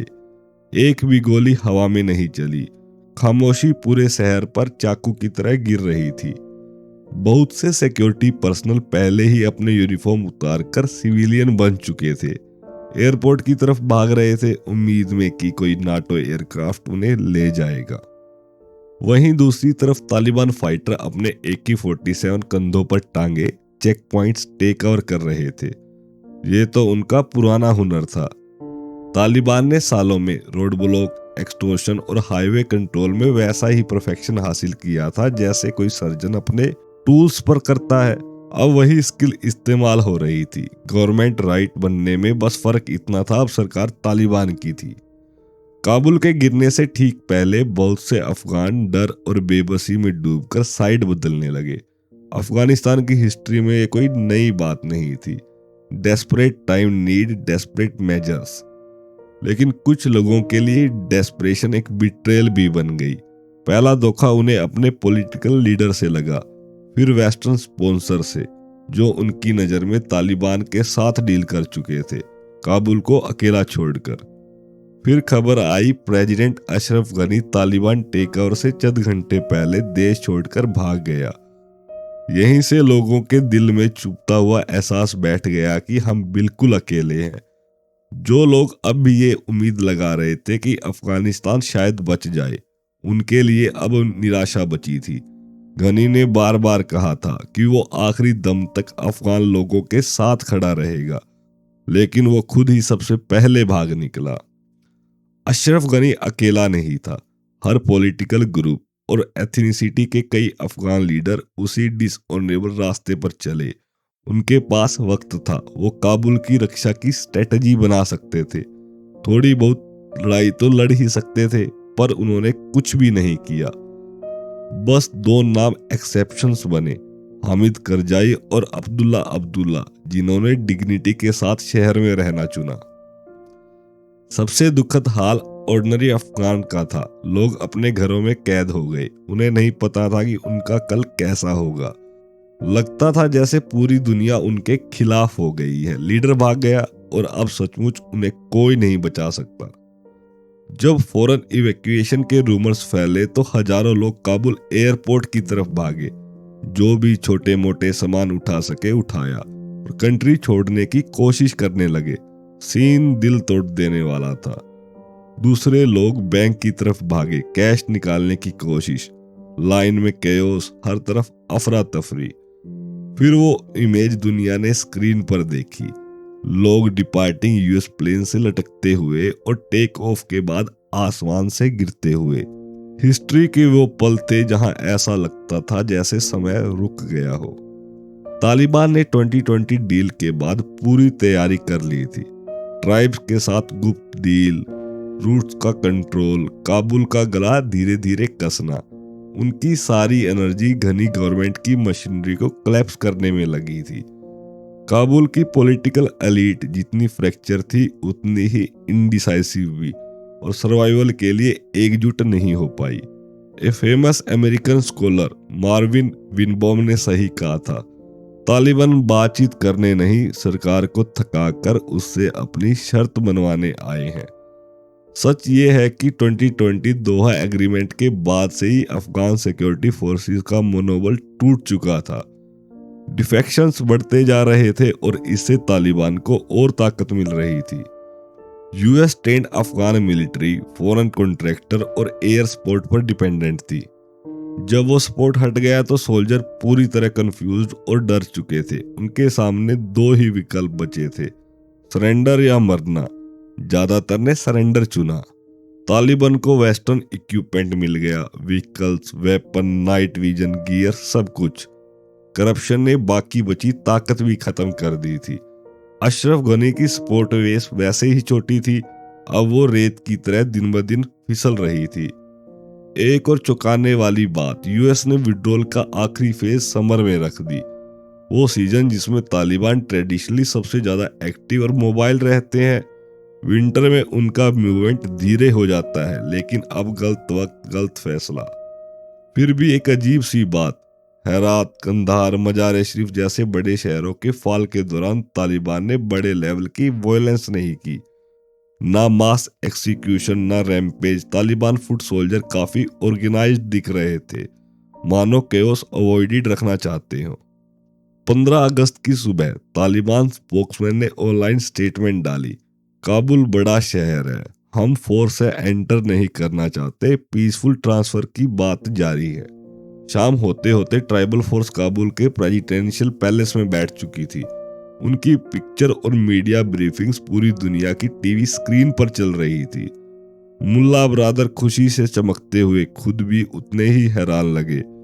उन्होंने अपने वीडियो स्टेटमेंट में कहा, ये जीत जिसमें पूरे देश की मेजर सिटी सिर्फ एक हफ्ते में गिर गए, इतनी तेज थी कि दुनिया में इसकी कोई मिसाल नहीं। लेकिन उन्होंने साथ ही मान लिया, असली परीक्षा तो अब शुरू होगी। उन्हें उस वक्त अंदाजा भी नहीं था कि उनकी अपनी पर्सनल परीक्षा अब शुरू होने वाली है। यूएस के साथ नेगोशिएशन इतनी फाइनेंस से कराकर तालिबान को इंटरनेशनल लेजिटिमेसी दिलाने वाले ब्रादर अब खुद अपने ही जेलियस राइवल के हाथों अपने इन्फ्लुएंस खोने वाले थे। यूएस एम्बेसी लगभग खाली थी, वेस्टर्न ऑर्गेनाइजेशन इवैक्यूएशन पर केंद्रित थी और अफगान अपनी जिंदगी के सबसे अनसर्टेन समय में प्रवेश करने वाले थे। एक बात साफ थी, तालिबान मोमेंटम अब रोका नहीं जा सकता। काबुल को डिफेंड करने के लिए न अफगान सिक्योरिटी फोर्सेस बची थी, न यूएस बैकअप यूनिट। ऐसे में दो बड़े तालिबान चेहरे, सिराजुद्दीन हक्कानी और मुल्ला हक्कानी, 15 अगस्त की शाम बिजली की तरह काबुल में घुस गए। उनका पहला टारगेट था इंटीरियर और डिफेंस मिनिस्ट्री, क्योंकि जो उन्हें कंट्रोल करेगा वही मुल्ला अब्दुल्ला को प्राउडली बता सकता है कि उसने सबसे पहले अहम पावर सेंटर अपने हाथ में लिए। जब तालिबान प्रेसिडेंशियल पैलेस और गवर्नमेंट बिल्डिंग पहुंचे, उन्हें पता चला वहां कोई था ही नहीं, ना गार्ड्स ना रेजिस्टेंस, बस खाली दफ्तर और गिरती हुई सत्ता। तालिबान कमांडर्स के बीच कंपटीशन काबुल पहुंचने की रेस से मिलिट्री कैंपेन और तेज हुई, पर सबसे ज्यादा फायदा हुआ हक्कानी नेटवर्क को। सिराजुद्दीन के चाचा खलील हक्कानी, जो ट्राइबल डिस्प्यूट सुलझाने और जिरगा ऑर्गेनाइजेशन करने में माहिर माने जाते हैं, उन्होंने पहले ही ग्राउंड पूरी तरह तैयार कर दी थी। सालों की इंसर्जेंसी ने तालिबान को एनिमी के सामने एक कोहेसिव यूनिट बनाया था, लेकिन बंद दरवाजों के पीछे फैक्शनल डिवीजन बढ़ चुकी थी। ये डिवाइड 5 बड़े ग्रुप्स में बटे हुए थे। पहले मॉडरेट्स, वो लोग जो दोहा नेगोशिएशन का फेस थे। Second Quetta Shura, hardline ideological old guard. तीसरे थे पेशावर शूरा, ईस्ट अफगानिस्तान मैनेज करने वाला एक पैरेलल ग्रुप। चौथे थे फील्ड कमांडर्स, ग्राउंड पर लड़ने वाले, रियल ऑपरेशनल ताकत। और पांचवे organised criminal groups, drug dealer, smuggling network, जो कैओस में फलते फूलते थे। और शायद सबसे बड़ा समूह वो ऑर्डिनरी विलेजर्स, जो ट्राइबल डायनेमिक्स और काबुल के प्रति गुस्से की वजह से तालिबान के ऑर्बिट में आ गए थे। यूएस नेगोशिएटिंग टीम के सीनियर ऑफिशियल मार्टिन बैक ने ये बात मानी। उनके शब्दों में रियल पावर दोहा वाले ब्रादर ग्रुप के पास नहीं, बल्कि पाकिस्तान में बैठे सीनियर लीडरशिप और ग्राउंड कमांडर के पास थी। अब बड़ा सवाल ये था, सरकार कौन चलाएगा? पूरी सिचुएशन एक Afghan version of game of throne बन गई। पावर का आयरन थ्रोन खाली था और हर फैक्शन खुद को राइटफुल एयर मान रहा था।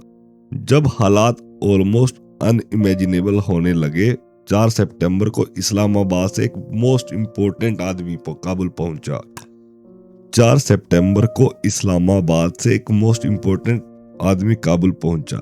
ये कोई और नहीं, ISI chief lieutenant general Faiz Ahmed थे। उनकी 3 दिन की अफगानिस्तान विजिट कैबिनेट फॉर्मेशन में गेम चेंजिंग साबित हुई। आईएसआई चीफ की आयरन फिस्ट मेडिशन के बिना तालिबान फैक्शन की लड़ाई सेटल होना मुश्किल था। काबुल के सेरेना होटल की लॉबी में मीडिया ने उनसे पूछा तो वो मुस्कुराते हुए बोले, don't worry, everything will be okay. उसका एक अल्टरनेट मतलब भी था, हम इंश्योर करेंगे हमारे फेवरेट कैबिनेट के सबसे अहम सीट लें।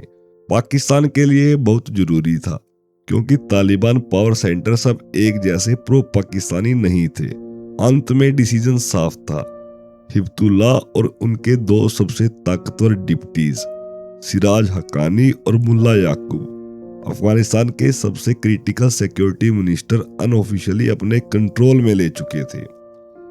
फैज अहमद अपने मिशन में पूरी तरह सफल हुए या नहीं ये डिबेट का विषय रहा, पर उनके सेरेना होटल में चाय पीते हुए वायरल विजुअल पूरी दुनिया के लिए एक अलग ही संदेश बन गया।